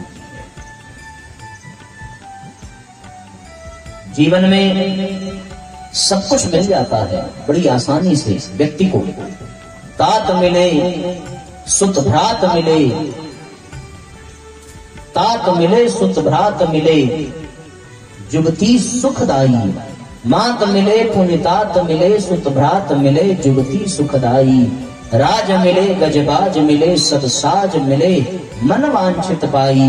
लोक मिले, विधि लोक मिले, सुर लोक मिले, बैकुंठ ही जाई। सुंदर और मिले सबही, एक संत समागम दुर्लभ भाई। संतों का सानिध्य मिल जाए ये बड़ा दुर्लभ होता है। सब ग्रंथों ने सत्संग की महिमा का गान किया है। बड़े भाग पाई सत्संगा, जीवन में सत्संग बड़े भाग्य से मिलता है। अति हरि कृपा जाहि पर होई, पाऊ देहि एहि मार्ग सोई। इस मार्ग को वही पाता है जिस पर भगवान की अति हरि कृपा हो जाती है और उसके जीवन में राम के चरणों में, परमात्मा के चरणों में अनन्य अनुराग पैदा हो जाता है और उस अनुराग के कारण व्यक्ति का संसार से वैराग हो जाता है और फिर वैराग्य होने पर परमात्मा के चरणों में अनुरागित मन ही अपने जीवन को सुंदर बना देता है। क्योंकि सत्संग से ही विवेक की प्राप्ति होती है। विवेक सद्बुद्धि का ही स्वरूप है और जब विवेक का निर्णय उस मन रूपी लगाम पर होता है तो फिर वो लगाम कभी भी इंद्रियों रूपी घोड़े को गलत मार्ग पर जाने नहीं देती। प्रारंभ में कहा था कि ये मन जो है लगाम है, किसका? इंद्रियों का, और इस लगाम की बागडोर बुद्धि के हाथ में है। उस बुद्धि पर जब विवेक जुड़ जाता है तो फिर वही बुद्धि सद्बुद्धि बन जाती है, और सद्बुद्धि रूपी बुद्धि के नियंत्रण में जब मन रूपी लगाम होता है तो इंद्रियों रूपी घोड़े जो हैं वो सदैव सही मार्ग पर जाते हैं। बिन सत्संग विवेक न होई, राम कृपा बिन सुलभ न सोई। बिन सत्संग विवेक न होई, राम कृपा बिन सुलभ न सोई। सत सुधरहि सत संगति पाई, सत सुधरहि सत संगति पाई। पारस परस उधार सुहाई, पारस परस उधार सुहाई। बड़े भाग पाई सत्संगा, बड़े भाग पाई सत्संगा। बिना प्रयास होई भवभंगा, बिना प्रयास होई भवभंगा। मजन फल पेहिया तत्काला, मजन फल पेहिया तत्काला। पाप होई पितर बदहु मराला, पाप होई पितर बदहु मराला। जन आचरज करहि जन कोई, नहीं आचरज करहि जन कोई। निज निज मुखहि कहि निज होई, निज निज मुखहि कहि निज होई। सत्संग प्राप्त करके व्यक्ति का जीवन बदल जाता है। जीवन में सत्संग का होना अति आवश्यक है, पर वो सत्संग तब लाभान्वित है जब उस सत्संग में वहां पर बताई गई बातें आपको स्पर्श कर जाए, तब तो वो लाभकारी है। एक रत्नाकर नाम का डाकू हुआ, और रत्नाकर नाम का डाकू जो प्रतिदिन लोगों को लूटता, मारता, हत्या करता। एक बार उस रास्ते से नारद जी गुजरे और उस रत्नाकर डाकू ने नारद जी को बंदी बना लिया। नारद जी बंध गए। नारद जी बंधे, उसने कहा कि तुम्हारे पास जो कुछ भी है वो तुम हमें दे दो। नारद जी ने कहा बिल्कुल दे देंगे, पर तुम ये सब करते क्यों हो? बोला इसलिए करता हूँ कि परिवार का भरण पोषण हो सके। बोले इसका जो पाप लगेगा उस पाप में तुम्हारा परिवार भागीदारी बनेगा कि नहीं? बोले क्यों नहीं बनेगा? बोले अगर बनेगा तो तुम जाओ जरा परिवार से पूछ करके आओ। 1 मिनट का सत्संग वो नारद जी को बांध करके अपने परिवार के पास गया और पूछने लगा कि हम जो पाप कर रहे हैं तुमको पालने पोसने के लिए, उस पाप में क्या तुम भागीदार बनोगे? तो परिवार वालों ने कहा हम क्यों भागीदार बनेंगे? हमसे शादी करके आप हमें यहाँ ले आए, बच्चे को आपने पैदा किया तो इनकी जिम्मेदारी है, चाहे पाप करके पेट भरो चाहे पुण्य करके। हमारा कोई लेना देना नहीं है आपके पाप से या आपके पुण्य से। ना हम आपके पुण्य में भागीदारी बनेंगे ना आपके पाप में भागीदारी बनेंगे। लौट करके आया बेचारा, नारद जी बंधे पड़े थे। नारद जी ने पूछा क्यों भाई, क्या जवाब मिला? उन्होंने कहा कि वो तो भागीदारी नहीं करेंगे। तो फिर जब तुम अकेले ही पाप कर रहे हो उनको पालने के लिए, तो फिर ये पाप क्यों कर रहे हो?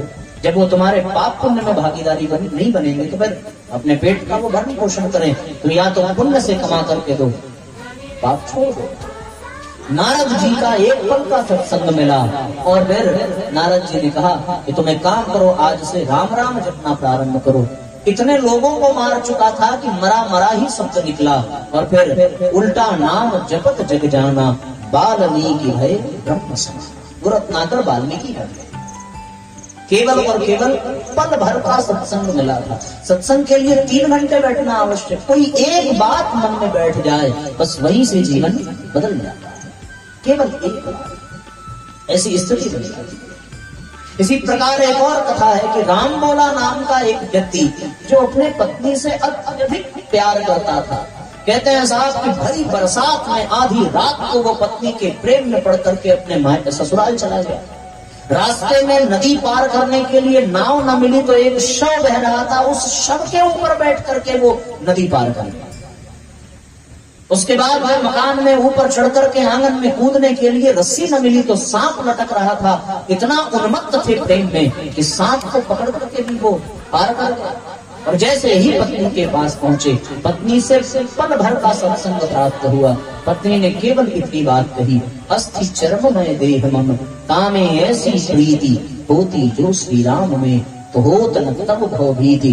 इस अस्थि और चर्म के शरीर को आप इतना प्यार करते हैं कि बिना मौसम की परवाह किए, बिना समय की परवाह किए आप यहाँ तक आ गए। यदि यही प्यार, यदि यही समर्पण राम में होता तो फिर आपका जीवन बदल जाता।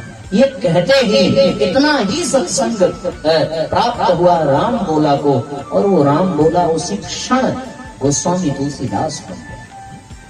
जीवन में सत्संग का लाभ, पर ये कहाँ मिलेगा, कब मिलेगा, कैसे मिलेगा, ये कोई जानता नहीं। सबसे बड़ी समस्या यही है। अब सत्संग मिलेगा तो फिर मनोज जी जैसे लोगों को पकड़ना पड़ेगा कि भैया आप फिर से टेंट लगाओ, बनारस से टोली को बुलाओ और उसके बाद इतना बड़ा कार्यक्रम करो और इसमें 1 लाख 1.5 लाख खर्च करो, तब जाकर के सत्संग का लाभ मिलेगा। इससे कम में तो बात बनेगी नहीं। फिर ये साउंड करना पड़ेगा और इसमें अगर पानी बरसने लगे सब बेकार है, बड़ी समस्या। तो सत्संग पाना, सत्संग करना और सत्संग की व्यवस्था जुटाना ये संभव नहीं है सबके लिए, हर आदमी नहीं कर सकता। इसके लिए बड़ा पुरुषार्थ चाहिए, बड़ी शक्ति चाहिए, बड़े लोग चाहिए। समस्या पड़ जाती है। अब क्या करें? तो फिर परम पूज्य गुरुदेव ने एक दूसरा रास्ता दिया कि यदि सत्संग आपको नहीं मिल पाता है तो फिर दूसरा मार्ग ये है कि आप जो है स्वाध्याय को अपने जीवन में स्थान दीजिए। सत्संग का विकल्प है स्वाध्याय। जिसके जीवन में स्वाध्याय होता है उसको सत्संग की आवश्यकता नहीं रह जाती। सत्संग की पूर्ति हो जाती है स्वाध्याय से। जीवन में स्वाध्याय का होना बहुत आवश्यक है। स्वाध्याय क्या है? स्वाध्याय का तात्पर्य, उसका क्रियात्मक पक्ष है किसी श्रेष्ठ साहित्य को पढ़ना, और वो साहित्य जो आपके जीवन की समस्याओं का समाधान दे सके, उस साहित्य को पढ़ना ही स्वाध्याय कहलाता है। स्वाध्याय जिस प्रकार से पेट के पोषण के लिए भोजन की आवश्यकता है, उसी प्रकार मन को साफ करने के लिए, स्वच्छ बनाने के लिए और आत्मा के पोषण के लिए स्वाध्याय की आवश्यकता है। जीवन में स्वाध्याय होना चाहिए। आज हमारे देश का इतना बड़ा दुर्भाग्य है कि हमारे देश में ऋषियों ने ऐसे ऐसे साहित्य लिख के रख गए, छोड़ गए कि हम लोग यदि उसे ना पढ़ सके तो फिर हमारा ये मनुष्य जीवन लेना बेकार है। स्वाध्याय की छूट केवल मनुष्य को ही प्राप्त हुई है। आपने किसी बिल्ली को पढ़ना पढ़ के देखा? नहीं। किसी कुत्ते को आपने बुलाया हो और वो ये कहे कि 10 मिनट साहब रुको, अभी मैं किताब पढ़ रहा हूं, वो पढ़ सकता है? चाह के नहीं पढ़ सकता। किताब ही अगर उसके सामने चला जाए तो वो उसके सूंघने की वस्तु बन जाएगी, खाने की वस्तु बन जाएगी, काटने की वस्तु बन जाएगी। ये स्वाध्याय की छूट यदि किसी को मिली तो केवल और केवल मनुष्य को मिली। और मनुष्य को स्वाध्याय की सामग्री कम ना पड़े, इसलिए हमारे ऋषियों ने कितने साहित्य लिख करके प्रदान किए हम लोगों को, कितना साहित्य लिखा। किसी साहित्यकार ने कहा है कि अंधकार है वहां जहां आदित्य नहीं है, और है वो मुर्दा देश जहां साहित्य नहीं है। हमारे देश की विशेषता है कि हमारे देश में सत साहित्य की भरमार है। अपने आप में इतने साहित्य हमारे यहाँ हैं कि आप कल्पना नहीं कर सकते। आप यदि पढ़ना प्रारंभ करें तो आपका जीवन कम पड़ जाएगा, आपका समय कम पड़ जाएगा। चारों वेद वेद व्यास जी ने लिखे, फिर 108 उपनिषद लिखा, 6 दर्शन लिखे, 18 पुराण लिखे, 18 उपपुराण लिखे, और परम पूज्य गुरुदेव ने 19वां पुराण प्रज्ञा पुराण भी लिख करके प्रदान किया। इतने साहित्य, रामचरितमानस, श्रीमद् भागवत, महाभागवत गीता, इतने ग्रंथ हैं अपने यहाँ। महाभारत जैसा ग्रंथ हमारे ऋषियों ने हमें प्रदान किया। दुर्भाग्य ये है कि हम कभी उसके पन्ने को पलटते नहीं हैं। पूजा जरूर कर लेते हैं। ऐसा कोई घर नहीं होगा जिस घर में रामचरितमानस की किताब ना हो, पर वो पोथी में बंधी रहती है, उस पर अगरबत्ती घुमाते रहते हैं और उसके बाद अलमारी पर रख देते हैं। और कभी कभार दीपावली की सफाई में वो निकलता है तो पता चलता है कि दीमक उसके पन्नों को चाट गया है और वो बेकार हो जाता है। ये साहित्य पूजा के लिए नहीं मिले थे, ये साहित्य पढ़ने के लिए मिले थे। उसमें कोई एक बात हमारे गले उतर जाती तो बात बन जाती, और यदि ना हम पढ़ पाए तो फिर बेकार है। व्यक्ति कहता है कि साहब इन चीजों के लिए समय नहीं है। अरे समय नहीं है तो आप यहाँ कैसे बैठे हैं? समय है तभी तो बैठे। समय होता नहीं है, समय निकालना पड़ता है।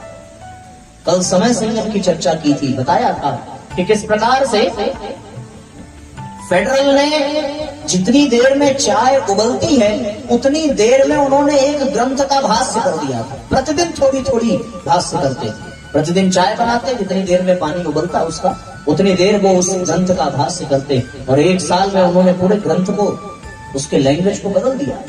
समय निकालना पड़ता है, समय मिलता नहीं। जो व्यक्ति समय निकाल ना सके वो व्यक्ति अपने जीवन में कुछ नहीं कर सकता।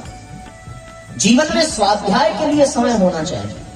ये सत्संग आपका भाग्य है कि आपको मिला, पर ये सत्संग मिला, 5 दिन बीता और फिर आप फिर से उसी दुनिया में अपने रहने लगे, फिर से वही दिनचर्या आपने अपना ली, तो फिर यहाँ आपका आना, 5 दिन बैठना बेकार चला जाएगा। यदि यहाँ जाने के बाद आपने प्रतिदिन स्वाध्याय करना प्रारंभ किया तो आप ये मान करके चले कि आपका जीवन बदल जाए। परम पूज्य गुरुदेव ने कहा कि जो व्यक्ति जिस दिन स्वाध्याय नहीं करता उस दिन उसका जीवन चांडाल के समान हो जाता है। आपने सांप और नेवले की लड़ाई देखी है? देखी है? नहीं, ये इसको देखी है, लड़ते हुए देखा सच में? यूट्यूब पे देखा ना? अरे ये तो खतरनाक है। इसने सामने से देखा, देख करके डर नहीं लगा? सांप और नेवले की लड़ाई हमने भी यूट्यूब पे देखी है, पर एक बात उस विषय में सुना है कि सांप और नेवले में जब युद्ध होता है तो नेवला जो है सांप के विष से जब प्रभावित हो जाता है तो वो थोड़ी देर के लिए कहीं झाड़ियों में चला जाता है।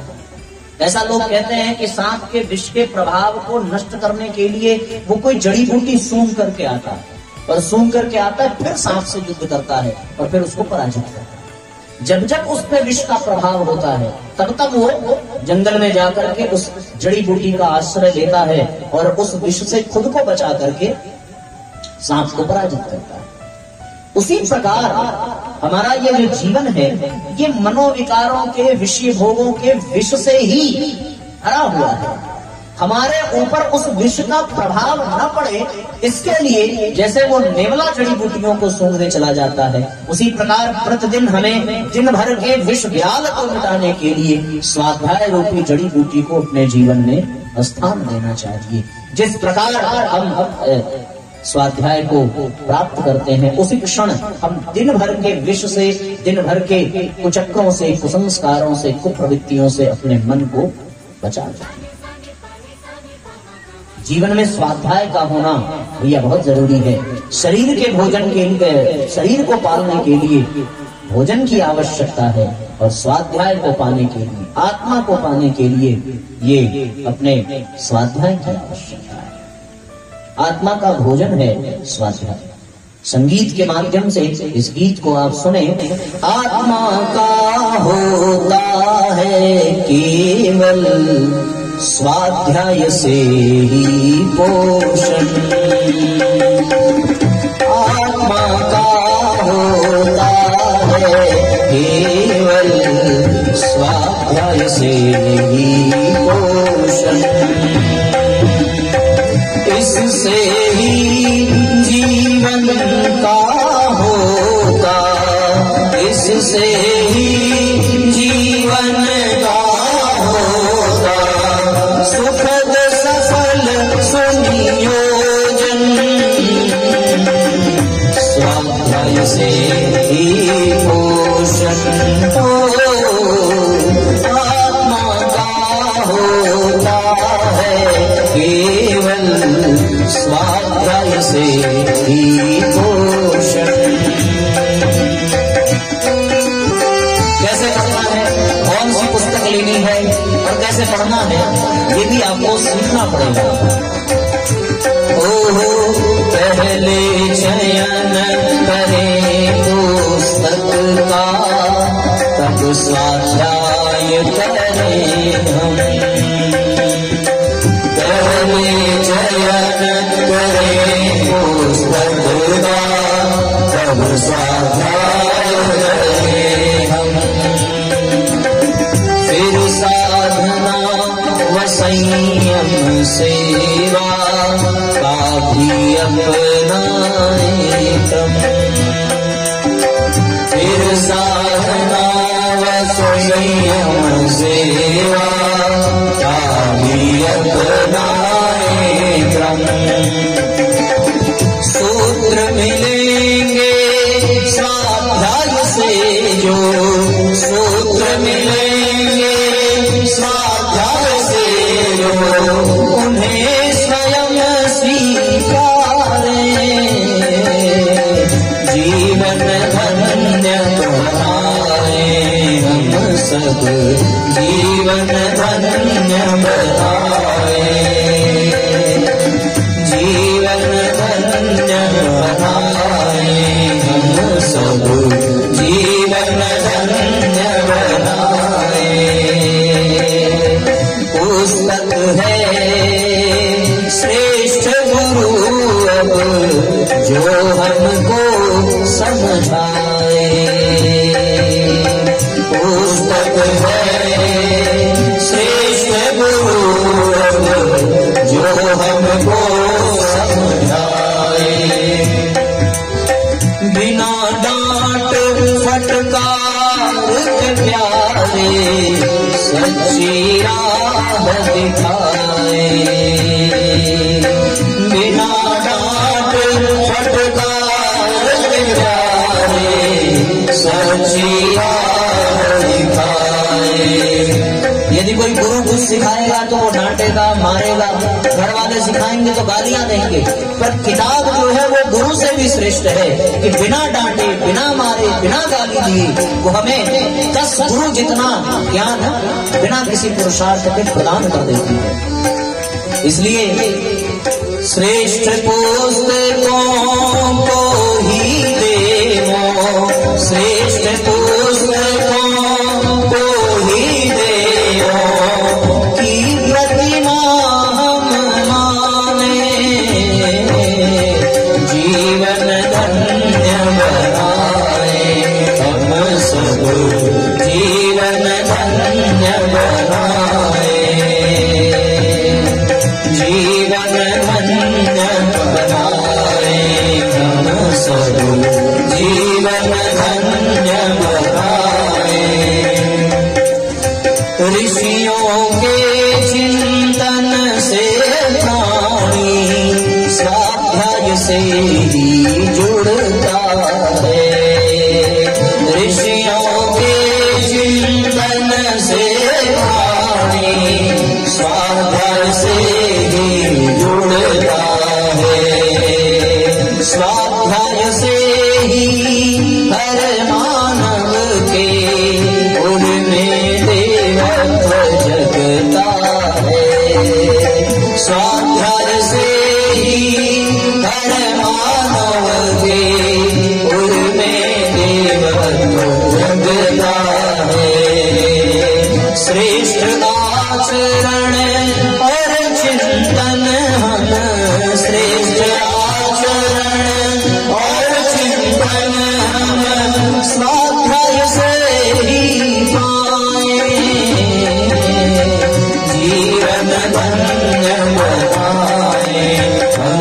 सब जीवन धन्य बनाए,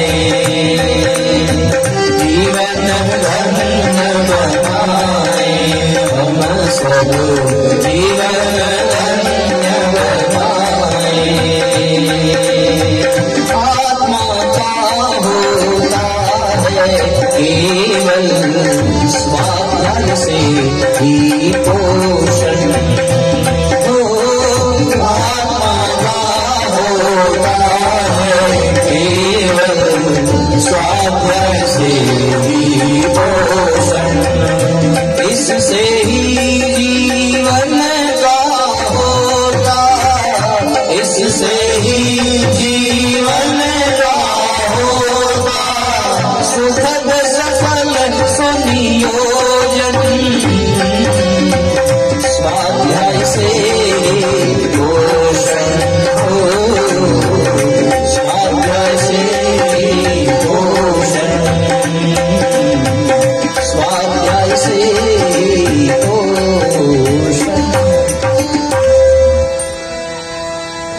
जीवन में स्वाध्याय का होना बहुत जरूरी है।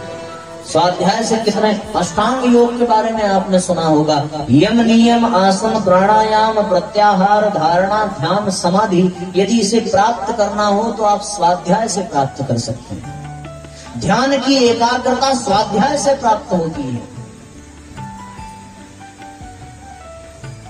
हमारे यहाँ लोकमान्य तिलक हुए, लोकमान्य तिलक का एक बार ऑपरेशन होना था।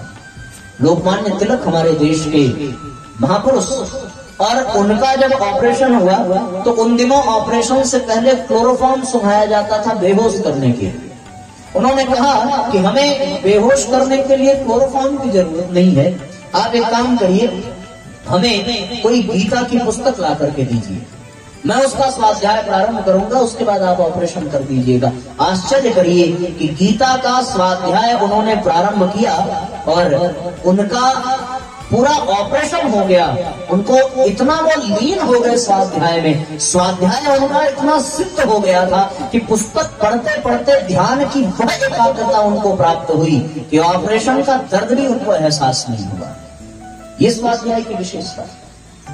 आपको क्या लगता है कि जितने इस दुनिया में महापुरुष हुए हैं उन सबने स्वाध्याय किया है? भगत सिंह को फांसी होने वाली है, 2 घंटे के बाद जेलर उस रास्ते से गुजरा तो देखा भगत सिंह कुछ पढ़ रहे थे। भगत सिंह से उन्होंने पूछा कि क्या कर रहे हो? भगत सिंह ने जवाब दिया कि महोदय कुछ देर बाद आइएगा, क्योंकि अभी एक महापुरुष दूसरे महापुरुष से बात कर रहा है। पता चला कि भगत सिंह उस समय गीता का स्वाध्याय कर रहे थे। उन्होंने कहा कि मैं इस समय भगवान कृष्ण से बात कर रहा हूं। लेखक के द्वारा लिखी गई पुस्तक पढ़ करके आदमी उससे बात ही तो करता है, उससे विचार ही ग्रहण करता है। आपके जीवन में जो समस्या है उस समस्या के समाधान के लिए हमारे जीवन में कोई ना कोई पुस्तक होनी चाहिए। महात्मा गांधी से किसी व्यक्ति ने आकर के पूछा कि आप ऐसे इंसान बन सके कि दुनिया आपको राष्ट्रपिता कहती है, महात्मा कहती है, इसका कारण क्या है? बोले इसका कारण हमारे जीवन में भगवान कृष्ण है, इसका कारण हमारे जीवन में ईसा मसीह है, इसका कारण हमारे जीवन में ऋषि टॉलस्टॉय हैं। उन्होंने पूछा कि ये सारे लोग आपके समय में नहीं थे, फिर वो कैसे कारण हैं? बोले कि समाज में रहते हुए भी कर्मयोगी बनने की शिक्षा मैंने भगवान कृष्ण की गीता से पाई है, उनका स्वाध्याय किया है। और फिर किस प्रकार से कमजोर लोगों में भी परमात्मा को देखना है, यह भाव मैंने ईसा मसीह की पुस्तक बाइबल से पाया है। इसलिए हमने वहां से उनसे शिक्षा प्राप्त की है। और फिर लोगों के प्रभाव को अपने ऊपर पड़ने न देना, अपने काम में लगे रहना, इसका ज्ञान मैंने ऋषि टॉलस्टॉय की पुस्तक से पाया है और उनकी पुस्तक से हमने ये लाभ पाया है। कहते हैं कि साहब हरिश्चंद्र का नाटक देख करके महात्मा गांधी सत्यवादी हुए और उन्होंने सत्य अहिंसा का पालन किया। हम सबके जीवन में कोई न कोई एक श्रेष्ठ साहित्य होना ही चाहिए, वरना जीवन अज्ञानता से भरा ही रहेगा। सवेरे यज्ञ में कितने लोग आए थे? जरा हाथ उठाओ। हमने पैसा लाने के लिए कहा था, आप ले आए। सवेरे हमने कहा था कि अब आज हम लोग चले जाएंगे, मतलब कल सवेरे यज्ञ में, तो आप लोग कुछ लाए हो कि नहीं ले आए? कौन कौन ले आया भाई? हाथ उठाओ जरा। पैसा लेके आइए। हाँ, अरे ईमानदारी से हाथ उठाओ, किन किन लोगों ने पैसा लाया है हमको देने के लिए, दोनों हाथों पर उठा लो। हाँ, कंजूसी मत करना दोस्तों, जिंदगी और मौत का सवाल है। तो जिसको जितना जितना पैसा देना हो जरा अपने निकाल करके हाथ में ले लो, हम देखें तो सही हमें कितना मिलने वाला।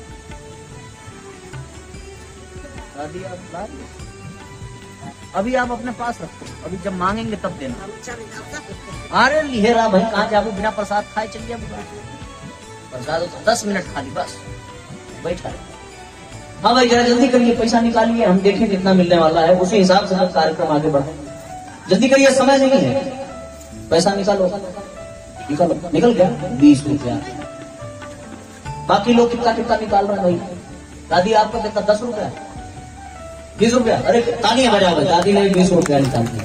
सब लोग अपना अपना पैसा ऐसे ऊपर कर लीजिए, थोड़ा हमारा मनोबल बढ़ेगा ना। 3 दिन से चिल्ला रहे हैं। हाँ, अब ये पैसा जो आपने बाहर निकाल दिया, ये पैसा हो गया हमारा। पक्की बात, इसको वापस अपनी जेब में मत डालना, ठीक है ना। जेब में ये पैसा जाना, वरना बहुत पाप लगेगा भगवान के सामने। आप ये पैसा निकाल, ठीक है। अब वो पैसा निकाल के आप सामने अपने रख लो, और जब यहाँ से आरती होने लगे और प्रसाद मिलने लगे और आप यहाँ से जाने लगे, तो वहां पर एक साहित्य स्टॉल लगा हुआ है, देखा ना, सड़क पे दुकान लगी हुई है, उसमें गुरुजी की लिखी हुई पुस्तकें हैं। और आपको करना क्या है, ये पैसा ले जाके वहां देना है और वहां से गुरुजी की किताब लेनी है, क्योंकि आप जो प्रसाद पाओगे वो सवेरे तक साफ हो जाएगा, पच जाएगा। लेकिन ये किताब का जो प्रसाद मिलेगा यहां नहीं देना है, जबरदस्ती लेके चले जाना। ठीक है, तो तात्पर्य ये है, ये पैसा हमने मंगाया इसलिए, ठीक है ना। पैसा जेब में नहीं जाना चाहिए। अगर आपको नहीं पढ़ने आता तो आप अपने बच्चों के लिए ले जाइए, और वहां देखना कौन सी किताब लेनी है, मैं आपको बता देता हूँ। यदि आपको क्रोध आता है तो उसके अनुसार आप किताब लीजिए कि क्रोध से कैसे बचें। अब क्रोध से बचने के लिए कौन सी किताब वहां पर है, आंतरिक दुर्बलता से लड़ें, ये किताब वहां होगी। यदि आपके भीतर अहंकार है, आलस्य है, प्रमाद है, इस तरह की कोई बातें हैं, यदि आपके जीवन में निराशा है, तो आप वहां देखेंगे पुस्तक होगी निराशा से कैसे बचें। आपके किसी काम में आप हिम्मत नहीं जुटा पा रहे हैं, तो एक किताब वहां होगी हारिए न हिम्मत। यदि आप अपने जीवन को सफल नहीं बना पा रहे तो उसमें एक किताब होगी सफल जीवन जीने की कला। यदि आपको कर्म फल के सिद्धांत को जानना है कि कौन से कर्म से कौन सा पुण्य मिलता है और किस प्रकार से हमें कर्मों का परिणाम मिलता है, तो वहां एक पुस्तक होगी गहना कर्मणो गति, आप उसको लेकर के जाना। यदि आपको अपने जीवन में नारी की महानता को जानना हो तो वहां एक पुस्तक होगी परमात्मा की सर्वोत्कृष्ट कृति नारी, आप उसको लेकर के जाना। यदि आपको गायत्री साधना कैसे करनी है ये जानना हो तो आप वहां एक किताब होगी गायत्री महाविज्ञान, वो लेकर के जाना। यदि आपको अपने जीवन में अच्छे उदाहरण, अच्छे संस्कार चाहिए, अच्छी बातें सीखनी है, तो वहां पर एक किताब होगी प्रज्ञा पुराण, आप उसको लेकर के जाना। और यदि पैसा कम पड़े तो आप हमसे आकर के ले जाना, भैया दे गए हैं, इतने में हम सबको निपटा देंगे। इसलिए बिना किताब लिए आज यदि आप घर गए तो आपका बहुत बड़ा नुकसान हो जाएगा। प्रसाद असली वही है जो आपके घर में जाएगा, और उस किताब को जब आप बच्चे पढ़ेंगे आपके, तो फिर वो आगे बढ़ जाएंगे। फिर आप कहोगे साहब जब आप इतने अच्छे हो तो वो फ्री में काहे नहीं दे देते। फ्री में हम पक्का दे देते, लेकिन फ्री में मिलने वाली चीज की कीमत नहीं होती। पत्नी फ्री में मिल जाती है, कीमत होती है? बताओ भाई, नहीं होती। इसीलिए फ्री में हम दे तो दें पर आप उसका उपयोग नहीं करेंगे। और मैं सत्य कहता हूं, इन किताबों में जो बातें लिखी हुई हैं उसका तो मूल्य कोई दे ही नहीं सकता। हम तो केवल स्याही और कागज का मूल्य मांग रहे हैं, और स्याही और कागज का मूल्य देकर के आप वह स्वर्णिम ज्ञान प्राप्त कर सकते हैं जिसे प्राप्त करने के पश्चात आपके जीवन में परम पूज्य गुरुदेव के विचार आ जाएंगे और आपका जीवन धन्य बनता चला जाएगा। तो मैं अब पूरे प्रवचन को समराइज करता हूं कि प्रारंभ हम लोगों ने किया था कहां से। प्रारंभ किया था कि अपने मन को कुविचारों और दुर्भावनाओं से बचाए रखने के लिए स्वाध्याय और सत्संग करना पड़ेगा। मन को कुविचारों से बचाने के लिए मन के मैल को प्रतिदिन धोना पड़ेगा, और मन का मैल तब धुलेगा जब भगवान के चरणों में लगेगा।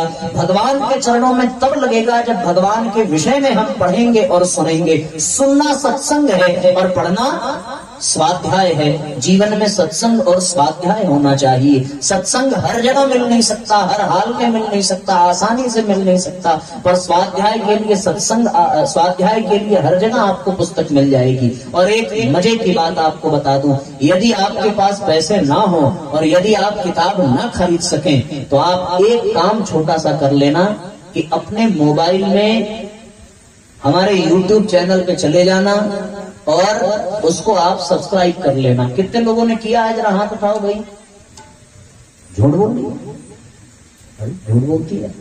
सही में करना है। और करने के बाद क्या करना पड़ेगा, ठीक 8 बजे। कितने बजे? कितने बजे? नहीं सुनाई दे रहा, जरा जोर से बोलो। कितने बजे? कुछ ही लोग बोल रहे हैं, बाकी सबको सांप सूंघ गया क्या? जो नहीं बोलेगा उसको प्रसाद नहीं मिलेगा, बता दे रहा, इसलिए जोर से बोलो। आपकी आवाज सुन करके प्रसाद बनाने वाले भी सोचेंगे सब ज्यादा भूखे हैं, इसलिए वो अच्छे से बनाएंगे। तो मैं पूछूं कितने बजे? 8 बजे रात में, ठीक है ना? ठीक 8 बजे रात में हमारे YouTube चैनल पे गुरुजी की साहित्य पढ़ाए जाते हैं प्रतिदिन। आज उसका 840वां दिन है। हमारे गंगा प्रसाद भैया जुड़ते हैं, प्रतिदिन सुनते हैं। हमारे शाकेश बाबूजी भी सुनते हैं, इनका परिवार सुनता है। तो आप सब भी, यदि आप खाना बना रहे हो, रोटी बना रहे हो, बनाओ, जो कर रहे हो करो। मोबाइल ऑन करके YouTube आप अपने पास रख लीजिए। 8 बजे यदि आपको समय न मिले तो आप 9 बजे सुनिए, क्योंकि YouTube पे तो वीडियो अवेलेबल रहेगा। आप कब सुनते हो? 8 बजे तो आप नहीं सुन पाते, आप तो शायद रात में सुनते हैं, 12-12 बजे जब आपको फुर्सत मिलती है। उसी प्रकार हमारे मेरठ में एक दीदी हैं, वो सवेरे 5 बजे जब मॉर्निंग वॉक पे जाती हैं तब वो सुनती हैं। सब अपना अपना समय निर्धारित कर लेते हैं। आप अपने अपने मोबाइल में वो चैनल सब्सक्राइब कर लीजिए और गुरुजी का साहित्य घर बैठे मुफ्त में आप पाएंगे। अभी उस स्वाध्याय में आज 840वां दिन है और उसमें जो है अब तक 78 किताबें गुरुजी की पढ़ाई जा चुकी हैं। कौन कौन सी किताब? चेतना की शिखर यात्रा, हारिए न हिम्मत, निराशा से कैसे बचें, गायत्री महाविज्ञान, अखंड ज्योति पत्रिका, युग निर्माण योजना पत्रिका, सब उस चैनल पे, गहना कर्मणो गति, ये सारी पुस्तकें उसमें उसके जो है प्लेलिस्ट में सब सेव करके रखा हुआ है। आप किसी एक किताब को उठाइए, उसको पढ़िए। वहां पर जब आप पढ़ेंगे तो आपको यदि कोई चीज समझ में नहीं आएगी तो आप मैसेज करके हमसे पूछ भी सकते हैं, और उसकी विस्तृत व्याख्या हमने उस पुस्तक की पूरी की है। आप उसको सुनेंगे तो आपको अनुभव मिलेगा, है ना? आपको अनुभव मिला? कैसा लगा जुड़ करके? आनंद आया ना? बहुत कुछ। तो इसी जो बच्चे हमारे स्टूडेंट लाइफ में हैं उनका अनुभव मैं आपको बताता हूँ। वे स्वाध्याय में जुड़े और इस बार IAS के पेपर में स्वाध्याय से 15 नंबर का प्रश्न आया था। उन्होंने कहा भाई साहब यदि स्वाध्याय में हम न जुड़ते तो ये प्रश्न न कर पाते, क्योंकि उसमें कुछ वैदिक प्रश्न भी होते हैं IAS के पेपर में, और उसमें ये सारी चीजें दी गई। तो अब आइए हम लोग दीप यज्ञ का क्रम प्रारंभ करेंगे। तो आप सब लोग अपने अपने मोबाइल में अनिलेश तिवारी लिख करके सर्च करिए और सर्च करके सब्सक्राइब करके स्वाध्याय प्रतिदिन सुनिए। इससे आपको लाभ मिलेगा और आपके जीवन में स्वाध्याय और सत्संग बना रहेगा।